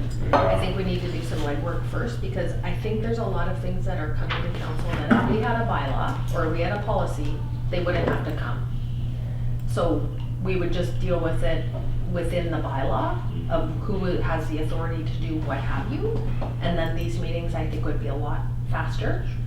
Yeah, and shorter.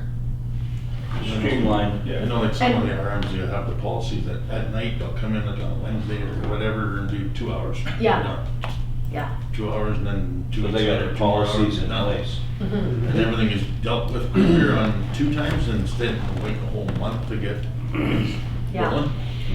You guys are putting the cart before the horse. Well, yeah, no, it's just a later on thing, yeah, but I see what you mean, like, things would deal quicker. Yes. Instead of waiting that whole month to that next meeting. Yes. You know, especially when it falls sometimes maybe 5 weeks. Yes. And I think in the meeting schedule, so in the bylaw, there's a requirement to have an organizational structure meeting, which is a regular meeting. And we're supposed to have it in November, so I wanted to schedule it so that we're not scheduling it in next November. And then also the tax sale and the Board of Revisions. We're moving that regular meeting to a different day so we can have support from tax service in case there's an issue with tax sale processing.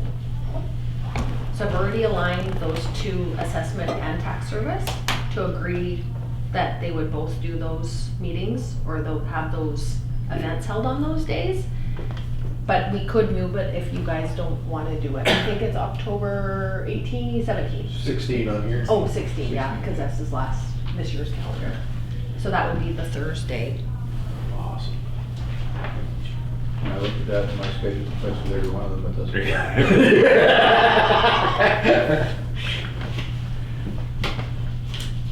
Looks good to me. Yeah.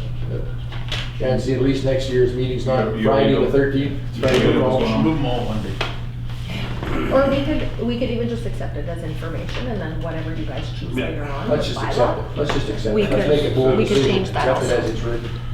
Make a bold decision Make a and bold just decision. not do anything. Well, oh, she made 2 changes there. That's enough for us guys. No, We don't want change. we're not. That's the way I look I at it. make a motion we accept this issue.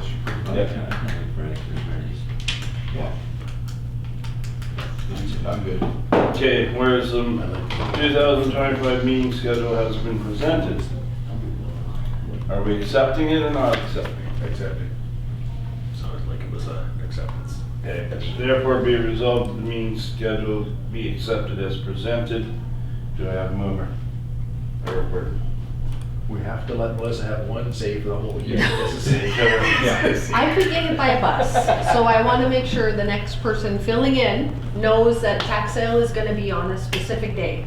It's good to have priorities. I know. All in favor? Carried. Who's your seconder, Dave? Yeah. Are we gonna put a meeting in the middle of those two?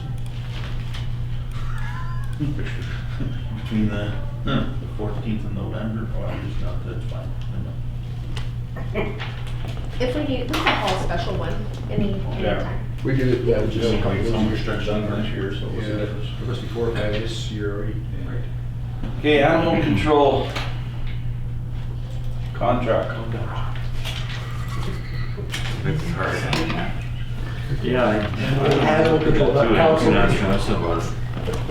Question, Okay. are we getting value for this current contract? Yes, that's what I was. Well, Sorry. he couldn't catch the dogs on Mountain Road.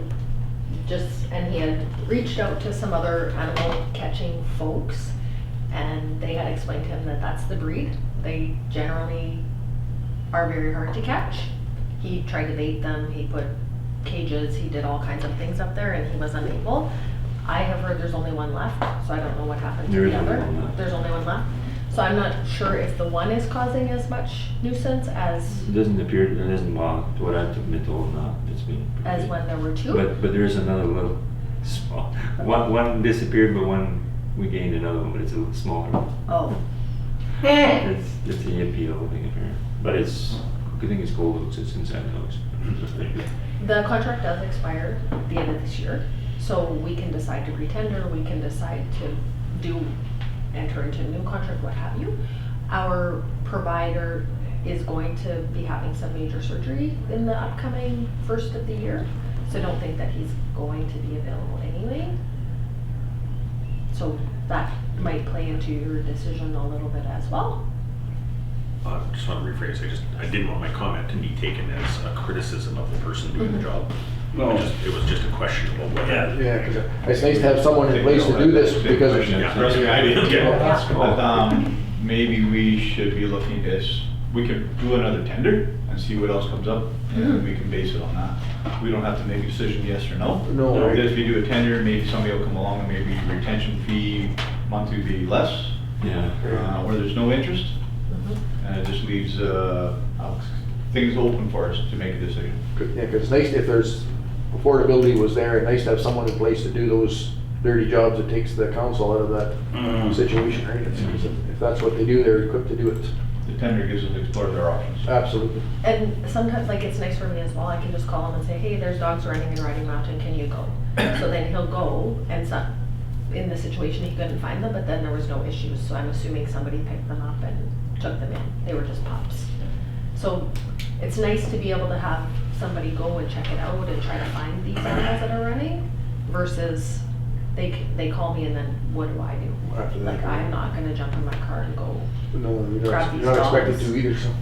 So But does he it's just nice do in that dogs? regard. Does Oh, this- no. No, that's what I say. It's not just a dog catcher thing. I No. think if you scroll further down, there is the information regarding pricing on what he will pick up. Oh, right on, I think it's right there. yeah. Cats catching and delivery to pound, It's, 25 bucks. Skunks, raccoons, beaver catching and disposal.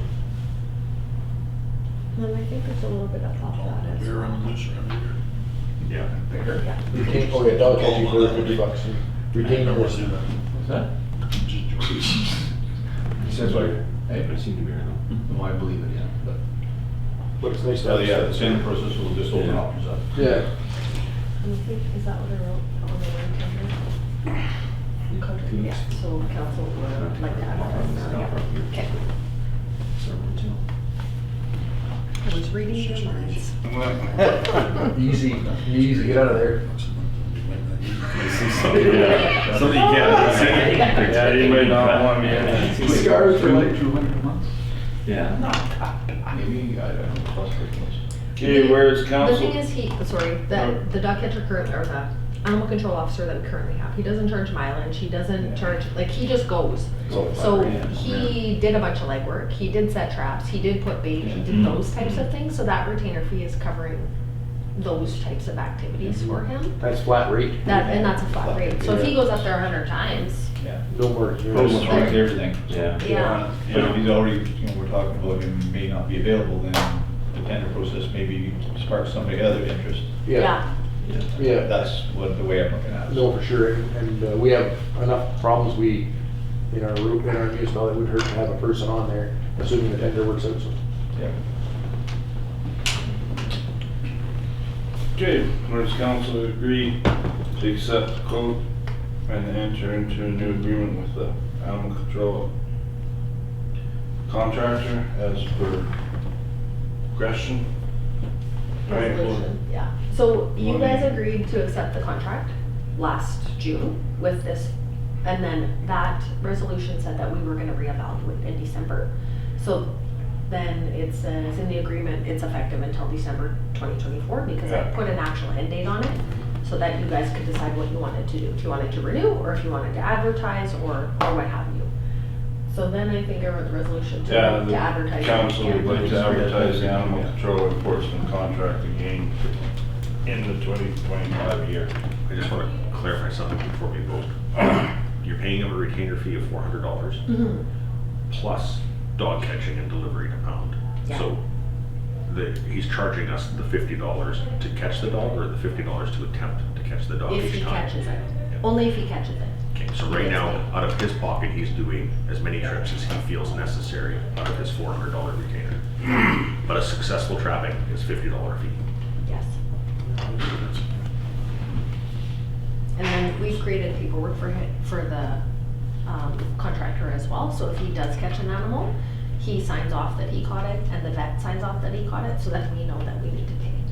Okay. So there's a whole process that's been set up for him to invoice us appropriately, so we know what's happening. Thank you.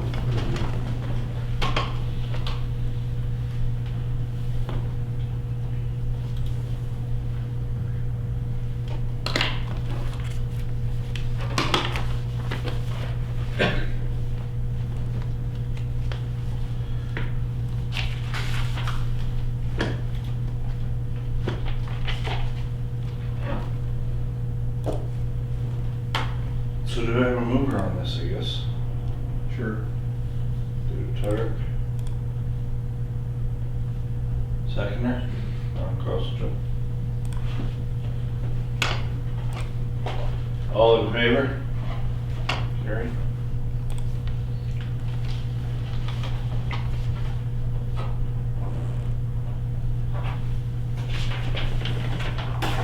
I'm just wondering, when do you wanna go for lunch? What time did you tell the guys to be there? 12. Okay, you wanna break it down?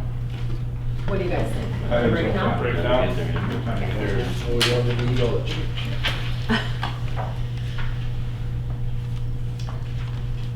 Yes, Jeff.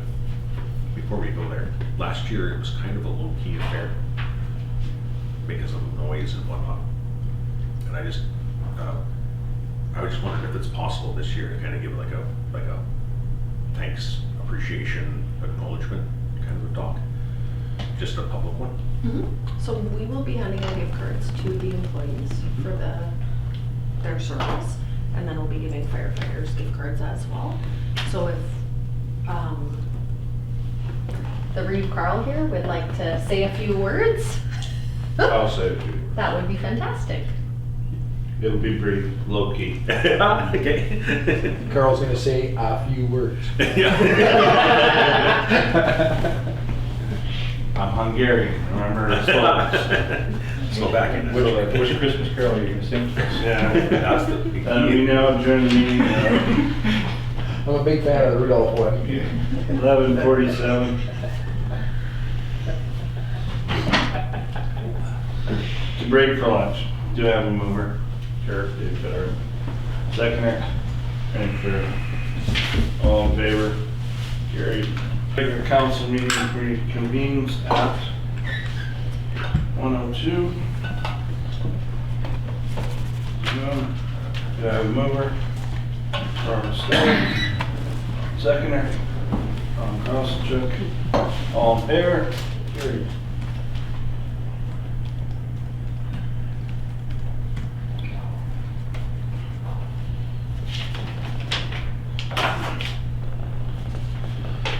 Okay, training. No thanks.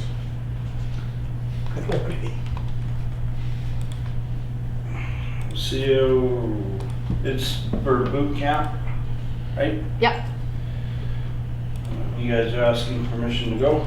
I'm asking for permission to go. Right. It's for CAOs. Just for It's- CO, yeah. So last February, or I don't know when I went last year. Last year they had a financial administrative boot camp to teach you how to do budget and all that sort of stuff.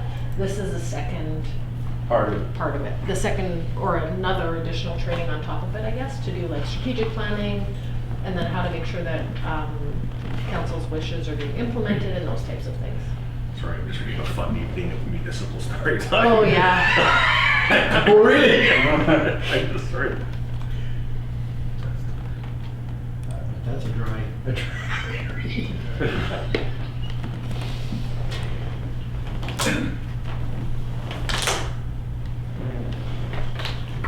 It's a good thing. Yep. What's the cost of this thing, Melissa? 800. 600, I think? 600 was, yeah, 600. It's a 2 days, so the 27th and the 28th.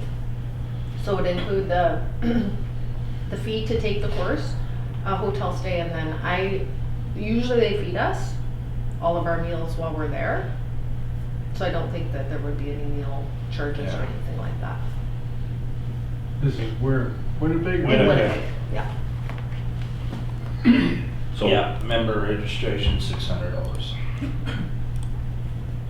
Non-member registration, $700. What's the membership to AMM or? Yeah, AMM. AMM, yeah. Yeah, I'm a member of AMM. You in?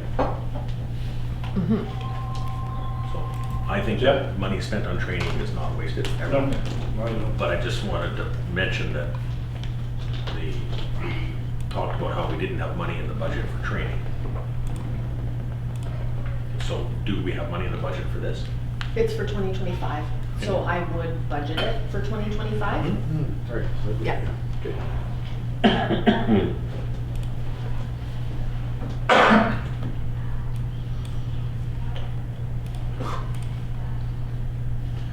Okay, whereas the MMA will be offering a financial administration boot camp 2.0 training for CAOs, therefore be it resolved that council authorize, what? So authorize or do not authorize? Do authorize. Authorize, everybody agrees. Authorize M. McDonald to attend the training in Winnipeg on February 22nd and 28th, and his associated expenses be paid. Do I have a mover? I'll move it. Dave Tudor. Seconder? Earl Burton. All in favor? Carried. Used to see if you can keep this keeping council on course. I saw that. It's one of those partners. Why do you think I voted for it? That's a full-time job by itself, right? I giggled when I saw that. Signing authority. Now, So with Allison going on mat leave, her and I are the only signing authorities on the account. So then we're asking that Catherine and the new hire Rona also be added to signing. So when we're doing payroll, one can submit, one can approve, or if we need to sign checks, two of us are able to sign.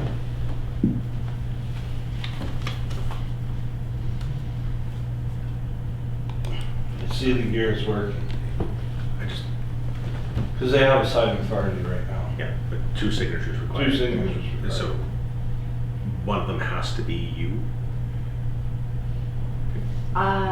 Yeah, the administrator has to be one and then a second signer, so either Carl or one of them could sign. Yeah, because just on the heels of your conversation about how every week you get another scandalous email, Yes. it's 2 new people with signing authority is, So the way that it's set up currently, so Allison can upload payroll, say for example, but she can't approve it. I have to approve it. So we would set them up in the same manner. They would be able to upload the payroll into the system and into the bank, but then I would have to approve the dispensing of the funds. or Carl in your absence. Yeah, well, Carl, I don't think can even, I don't think. I don't he's think I got can either. Online access to do it. Just because that's an electronic one, Right. but if it was a check payment, then Carl would be able to sign for checks. Okay, where's movements for the finance for one account to another account requires an employee transfer and an employee to approve the transfer.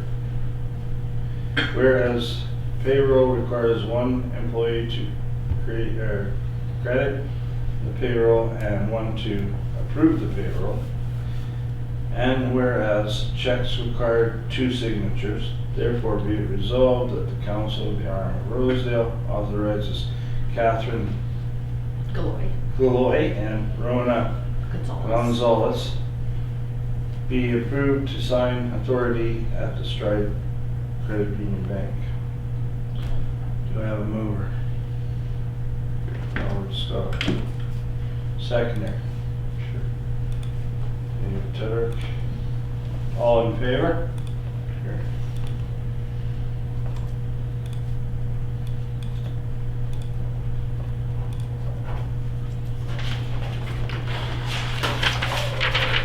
So because new budget year is up, we need to pass a resolution to do an interim budget. So what I did, because budget is due to be signed off in May, is I just took last year's budget and put half of the quantities that were approved last year to be approved for the interim budget, so that should cover us up until mid-year, depending on what we need to purchase or what have you. So general government services, I think in the budget were $650 for the entire year, so I just put 300,000, and then the same for the rest of the items.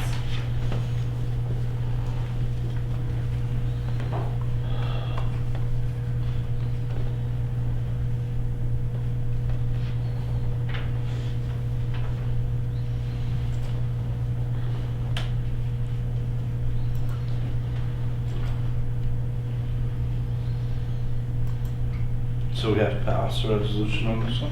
Yeah, we can do it in January as well, but that just means we can't issue any checks until we have this approved. Let's do it now, in case we get checks. What's that? Let's do it now, in case we need to write checks. Yeah. I don't, usually checks wouldn't be written until mid-January anyways, because we're in the process of closing and doing year ends and all those sorts of things. So we'll have to close all of our modules, which takes some time for us to get that all closed up and reconciled. That's normal stuff anyway, right? Yes. Yeah, every year we do this, Yeah. yeah. So do you have a resolution paper for that? Yeah, we do. Oh, it's on this? Yeah, just because it's too much to put on Oh, like okay. committees. We're reading. In accordance Oh, with sorry. section 163 of the Manitoba Municipal Act, the Council of the RM of Rosedale have made an internal operational budget of all operating and capital expenses of the municipality and the Kelwood Water Utility for the prior January 1st, 2024 until the adoption of an annual estimate.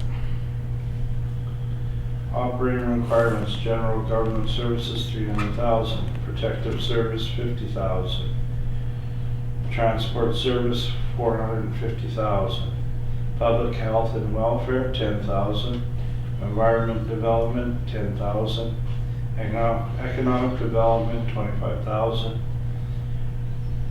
recreation and current development, $25,000, fiscal service, $225,000, environmental health, $70,000, capital requirements borne by reserves, $300,000, utility operating requirements, $250,000.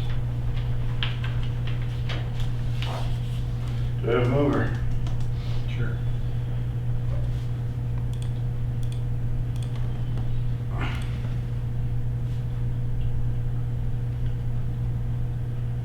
Seconder?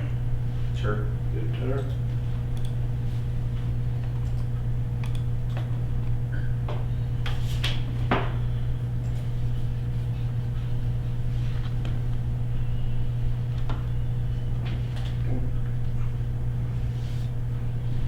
All in favor?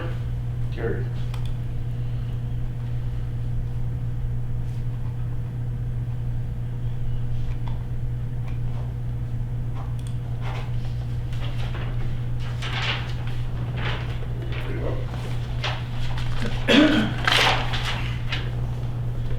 So the next item, we have some items in the system currently that are, we haven't been able to collect. So one was a $7 charge from 2020 that's just been hanging in the system that I would like to move to uncollectible amounts, the GL uncollectible amounts, to get it off and out.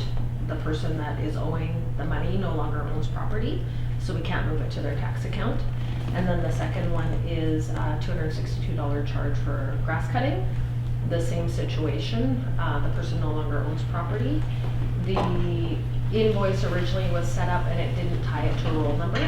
So generally when properties are sold in the RM, the lawyers will reach out to us and we'll issue something called a tax certificate to them. And the tax certificate will show everything owing on that roll number. So the taxes, utility bills that they have, and then an AR invoice. When the AR invoice was set up, they didn't tie it to that roll number. So when we pulled the tax cert, it didn't pull that amount because it wasn't linked. So unfortunately, the property got sold and then we have no way to recuperate it back from that ratepayer. We have tried, we have sent invoices to the individual and they're unwilling to pay the bill. They still live in the RM? No. They, I think they're in BC now or something. Pardon? They're in BC and the charges were incurred prior to the sale of the property. So we should have been able to get it back, but in the system it wasn't linked, so we didn't know the invoice was there until afterwards. There's no recourse on it. There's Yeah. no way of catching it, you might as well take it off. And then it's not sitting, because we have a spreadsheet, I think there's like 80 items on the spreadsheet, and we reach out to them every month to recoup that money, and if we can't, we just transfer it to their tax account. And then it's part of their taxes, and there's no choice but to pay it. There's an amount of $7 from 2020 remains on the account in the system. that cannot be recovered by transferring to the tax accounts as the person no longer owns property in the RM. Whereas the amount of $262.50 was issued to grass cutting that cannot be recovered by transferring it to the tax account as the person no longer owns property in the RM of Rosedale. Therefore be it resolved that the Council of the RM of Rosedale approves the amounts to be transferred to the uncollectible account. Do I have a mover? Robert Scott. Second. Aaron Sure. All in favor? Carried.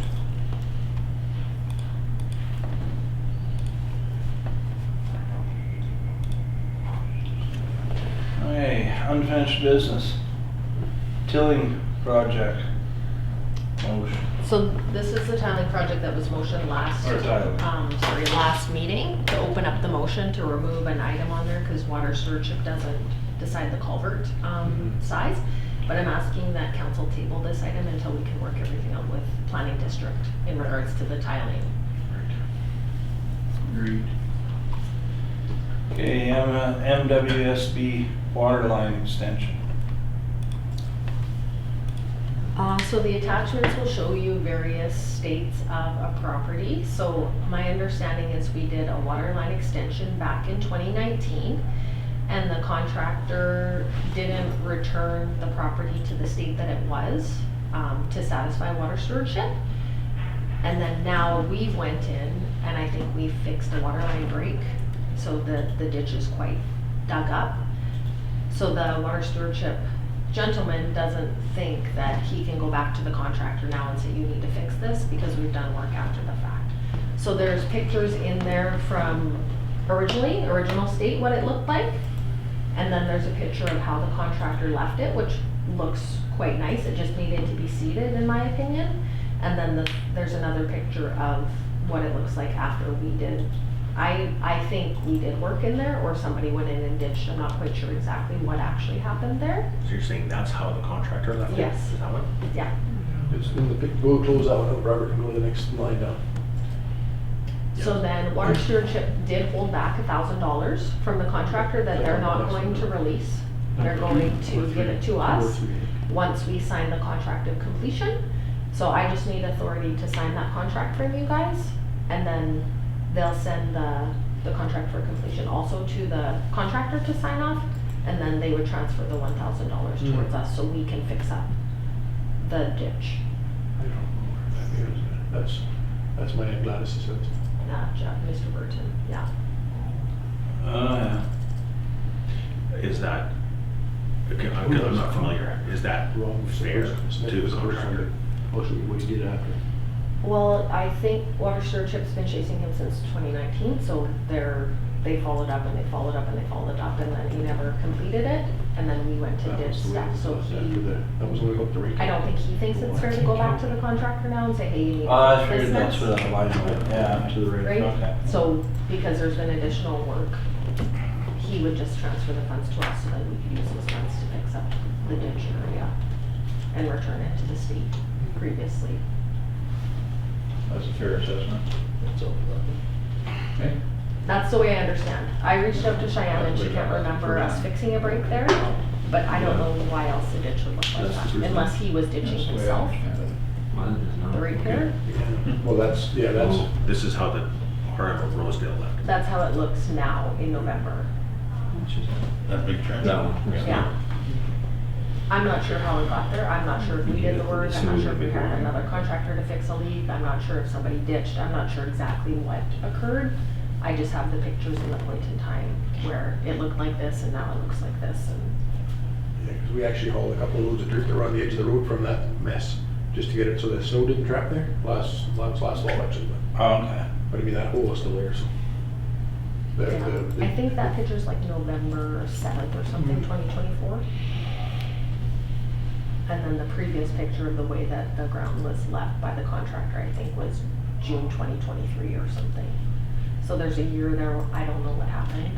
No. Oh, that might have been there. So I hope that we we hooked the rink to the water, they snagged the old water line, and then it caused a bit of a flood there. But I don't remember how that ended up like that, to be honest. I should know.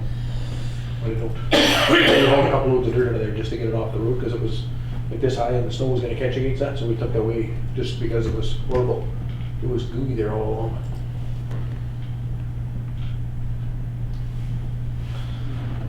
So it's pretty straightforward. Just landscape a bit.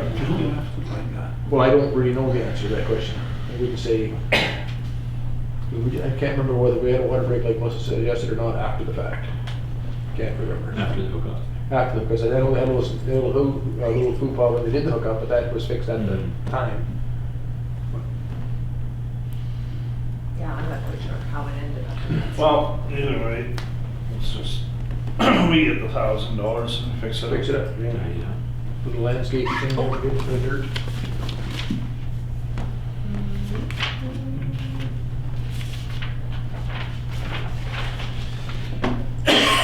Excuse me.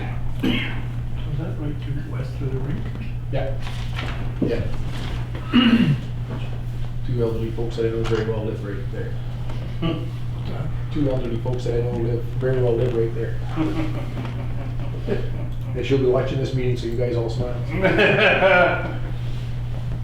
Whereas Manitoba Water Service Board have presented a complaint certificate to be signed, and whereas Manitoba Water Services have held back $1,000 from the contractor, and whereas the funds will be provided to the RM, therefore it resolved that the council of the RM of Rosedale authorizes excuse me, the CAO to authorize to sign the complete certificate on behalf of the municipality. Do I have a mover? Sure. Earl Burton. Seconder Dave Tedder. All in favor? Carried.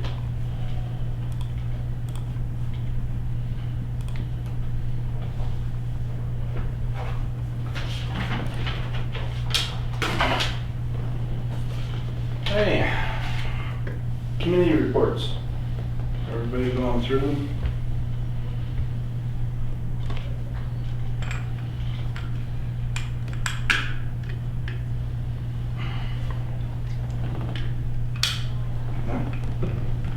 No questions on any of them or anything?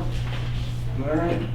Be resolved that the list of reports be received as information. The NAPD meeting minutes, November 18, 2024. The RCMP, November 24. The RCMP, October 24. December 13, 2024, CAO's report. Do I have a mover? Sure. David Taylor. Seconder, are you sure? All in favor? Carried.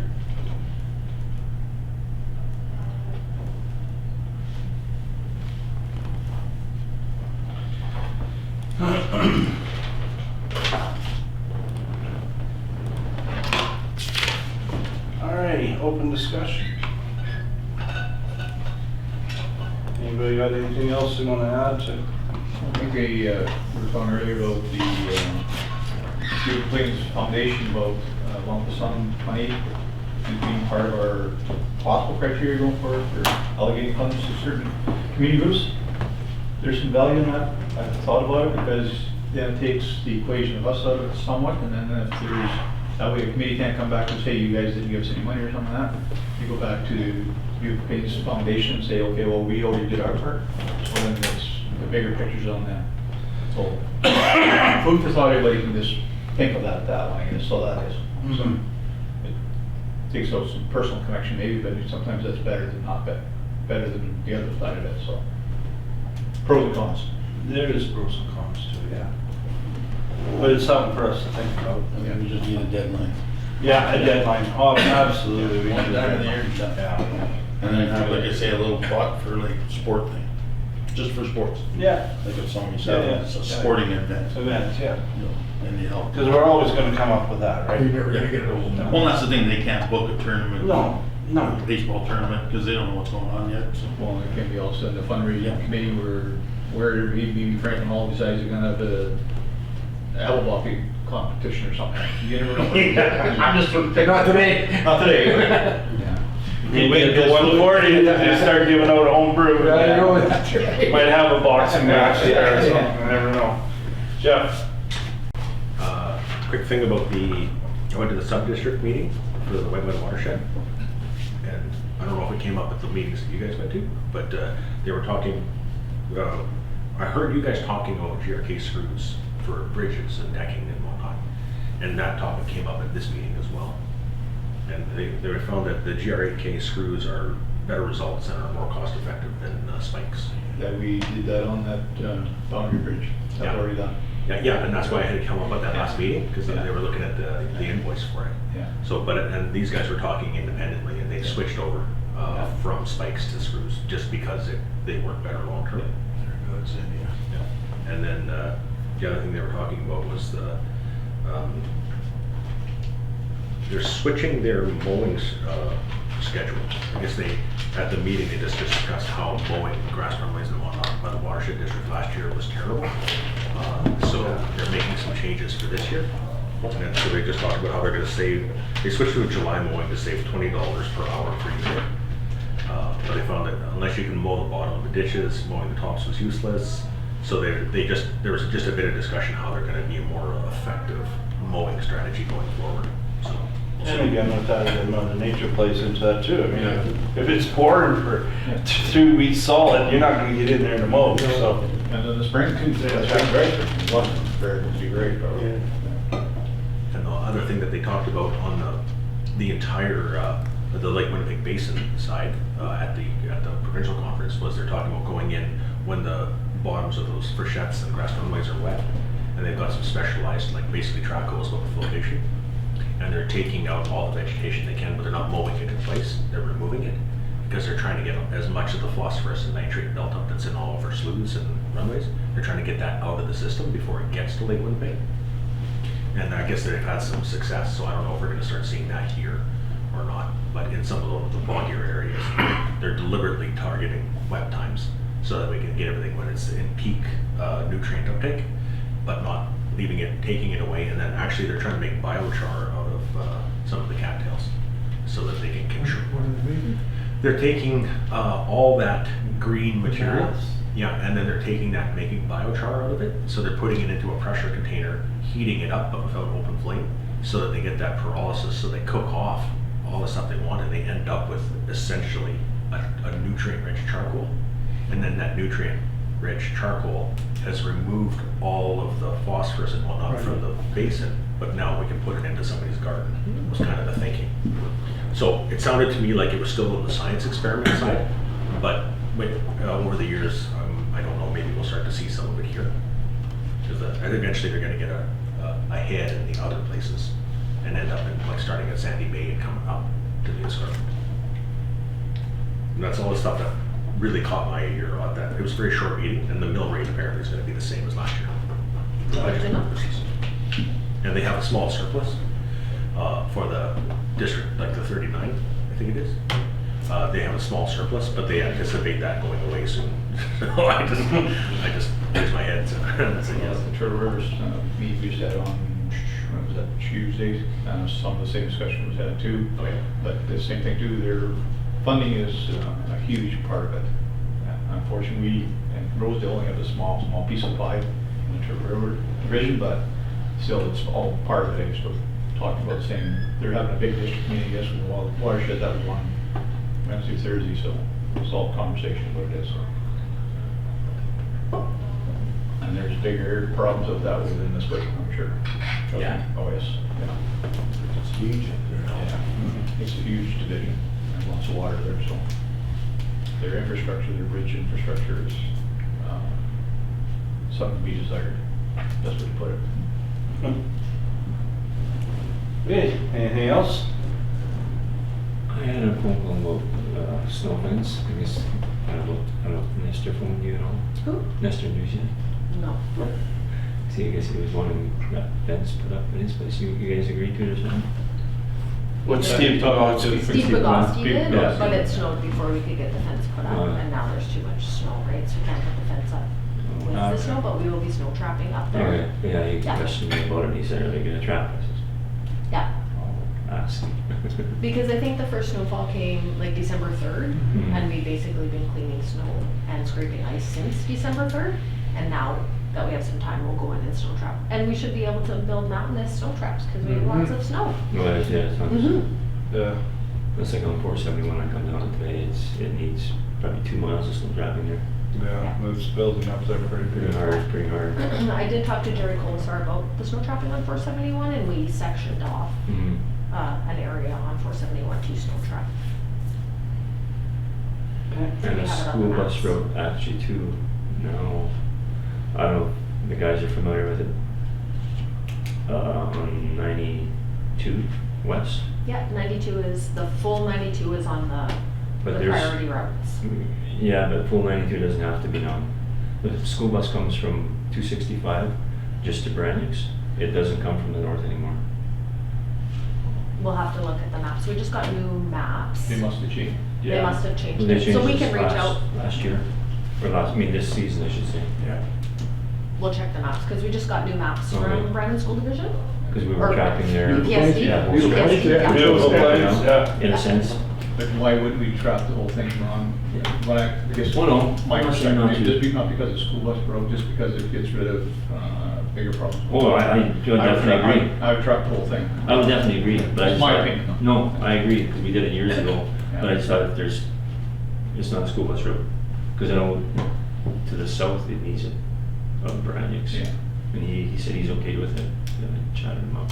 And then I just found a form, because I was looking up some other snow issues. So we Mhm. do have a snow bylaw, a snow trapping bylaw, Mhm. and we do have a form that we can get ratepayers to sign off to Mhm. allow us to go on their property, Mhm. although it's not necessarily needed, because the Needed, no. bylaw says we can Correct. do what we need to do. Yep, yep. But just to keep the peace, it's probably best to get Probably ratepayers to best, sign Yeah, off. yeah. Yeah, if we need. If there's somebody Yeah. that's questionable, we should approach them and see Yeah. if we can get I them think to you should provide approach permission. everybody that we, Yeah. everybody's property we go on. Yeah, and we try to, because we never, I don't think That's we've what ever we've actually. always tried to, Yeah. since I've been on council. I think we always, Ask permission to. we always ask, Yeah. just in case if somebody got something there. That's like on 92 north of the dump, I mean, that's always been, I've got static over that. Well, we have to ask, because if somebody ever put winter wheat or winter rye. Yeah, in, that's the thing. Those plain old just That's didn't want you happened, out there. that's happened Yeah. before. Exactly. Yeah, it doesn't take much to ask. No, exactly. If we make a mess, well, we'll make it right, eh? Yeah, Yeah. correct. All right, noted. Good Okay. thing I found that form. Christmas lights? Yeah, Christmas lights will go up next week. Yeah. Yeah, we needed That's the okay, tractor nice. back and we just got it back. Yep, So yep. now the guys It's all will come back. Yeah, Yeah. it's back. Good, good, good. Anything else? Yeah, something we should consider in, for the Kelwood water plant, due to the last power outage. Right. We got forced into a boil water thing because the power went out the pump squid. And I suggest that we work into our budget for 25 or whatever to get a generating system that would power that plant. So the hydro goes off, the generator kicks in and the water doesn't stop, because it creates an administrative nightmare, because at phone and tell everybody you boil water even though nothing happened. Yeah. Other than the water stopped. Right. Because the power was off in Kelwood for about 2 hours, I think. We were out longer, but Kelwood town was out 2 hours. 2 hours. We were out for an hour. Can I add to that? Sure. Town of Leaf Rapids, they're under provincial administration. They don't have a CAO or council right now. But their water treatment plant went through the same thing. They lost power to the town. But without any kind of EMO or bureaucratic structure or administrative staff, it was a real problem up there. So the power went down for 2 days. So their water treatment plant, that's it. So you have a bunch of elders that are at the end of a very long road with very limited services, and now also, so no heat, no running water, nothing. A real problem. So I'm surprised that Kelvin doesn't have that already. Yeah, they never did, honestly. I mean, it's never, I mean, I guess not that hydro is a problem, but it's becoming more of an issue because the weather fluctuations is crazy, and because I didn't realize that was a thing until it happened, after the power went out, that we have to do boil and water advisory because the pressure drops, and so it'd be just for us as being a good government would put a generator there of some sort. I don't know what that looks like, I don't know what the cost is. The Generac systems with propane in that, you're probably looking 20 grand, 25 grand, because the diesel price went up. Mm. With your propane tanks, your Generac and everything else, and it's just for a house system, Mhm. and you wouldn't need anything bigger than that, because all you're doing is run the pumps, right?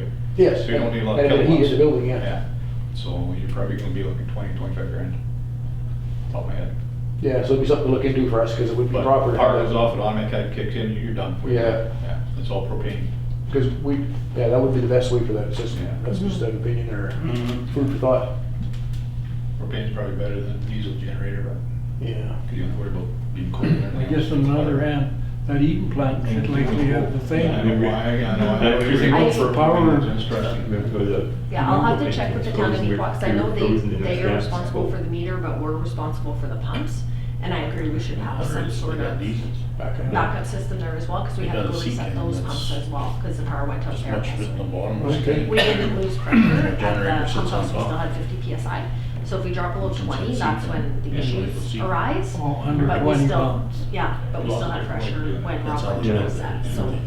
We're okay. They So have the we one were that was okay. just inside there. But I was in contact with the drinking water Yeah, it's officers different. in relation to all of these items. And they'll be issuing us a warning because we didn't call them at midnight when it happened. So we were supposed to call them the emergency line, I guess, and there wasn't their understanding that that needed to take place, I guess. So they'll issue us a warning Oh, and then and we diesel's corrected cheaper the than protocol. Yeah, But sure. I would like to have a stopgap in place, because right now the system's completely manual, so then the operator would have to go there and sit there until the power comes back. 100 gallon or 200 gallon tank And underneath. it could be hours, and they found out. It could be 2 days, Yeah. yeah. Doors in it. And we're only, I found out this from another source, that you're only allowed to work your staff double shift, which would be 16 hours, so if they were there for 2 days, So I say now you're in agreement with Those the work. Englands are- With, Labor. Yeah, so I just found that out, I don't know how that guy do it, but he told me it's impressive. He's pretty incredible. Starting wintertime, but if you already had it set up on a timer, Yeah. on heat, Yeah. then you'd be all right. So, okay, better idea. Did you say if the pressure drops below 20 pounds, you have to do a boil water? That's generally what the results are from the drinking water officer, that's what she would share. So if the plant goes down, or we have a break and we gotta shut the plant down because we can't isolate, then we're in boil Even water if the advisory. even if the line isn't open, just because the pressure drops? Just because the pressure dropped, yeah. That's kind of silly Well, in the a risk way, is isn't it? negligible, This is but ours. they don't want anyone to get sick either, or, Err on the side of caution. yeah, generally we err on I the think side of that's what that caution. is. There would be some rust and junk out of the pipe likely, but I Yeah. think that it's won't slough poison you. Yeah, I drank worse.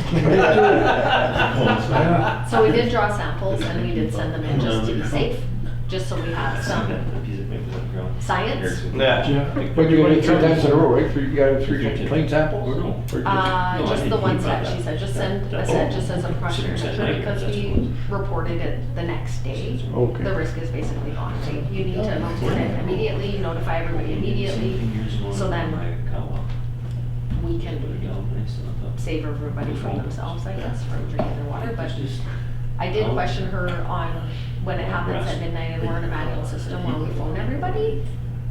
Should we be phoning? Well, like, we're not gonna be phoning people at midnight, so she did suggest that we get some sort of auto dialer or auto caller or text messaging system or emailing system to send messaging to people, so that we're not manually phoning people on the phone.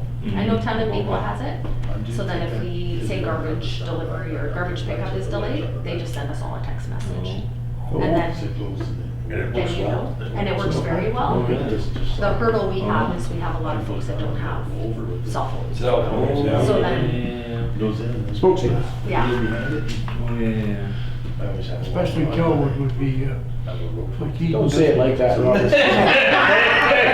No, I don't mean it. It's a big utility. You said it well, Robert. Yeah, no, it's a big deal, it would, because the power going off, it would be that, so I just, and it should be there anyways.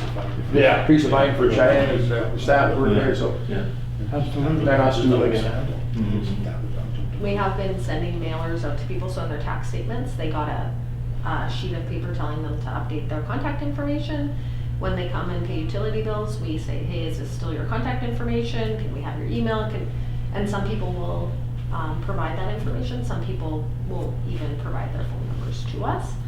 So it's hard for us in case their property's on fire, say for example.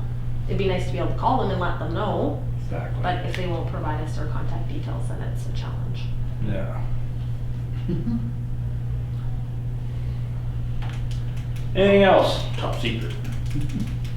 Lots of scams out there in the world. Yeah. That's why. Okay, we now adjourn this regular meeting at 1:40 I know, cost me $700. p.m. 42, but I'm not gonna split it. To meet again on regular meeting of January 10th, 2025 at 10 a.m. Do I have a mover? Sure. Dave Tedder. Seconder? Sure. Earl Burton. All in favor? Carried. Thank you, gentlemen. Have a Merry Christmas. Happy New Year's to you all.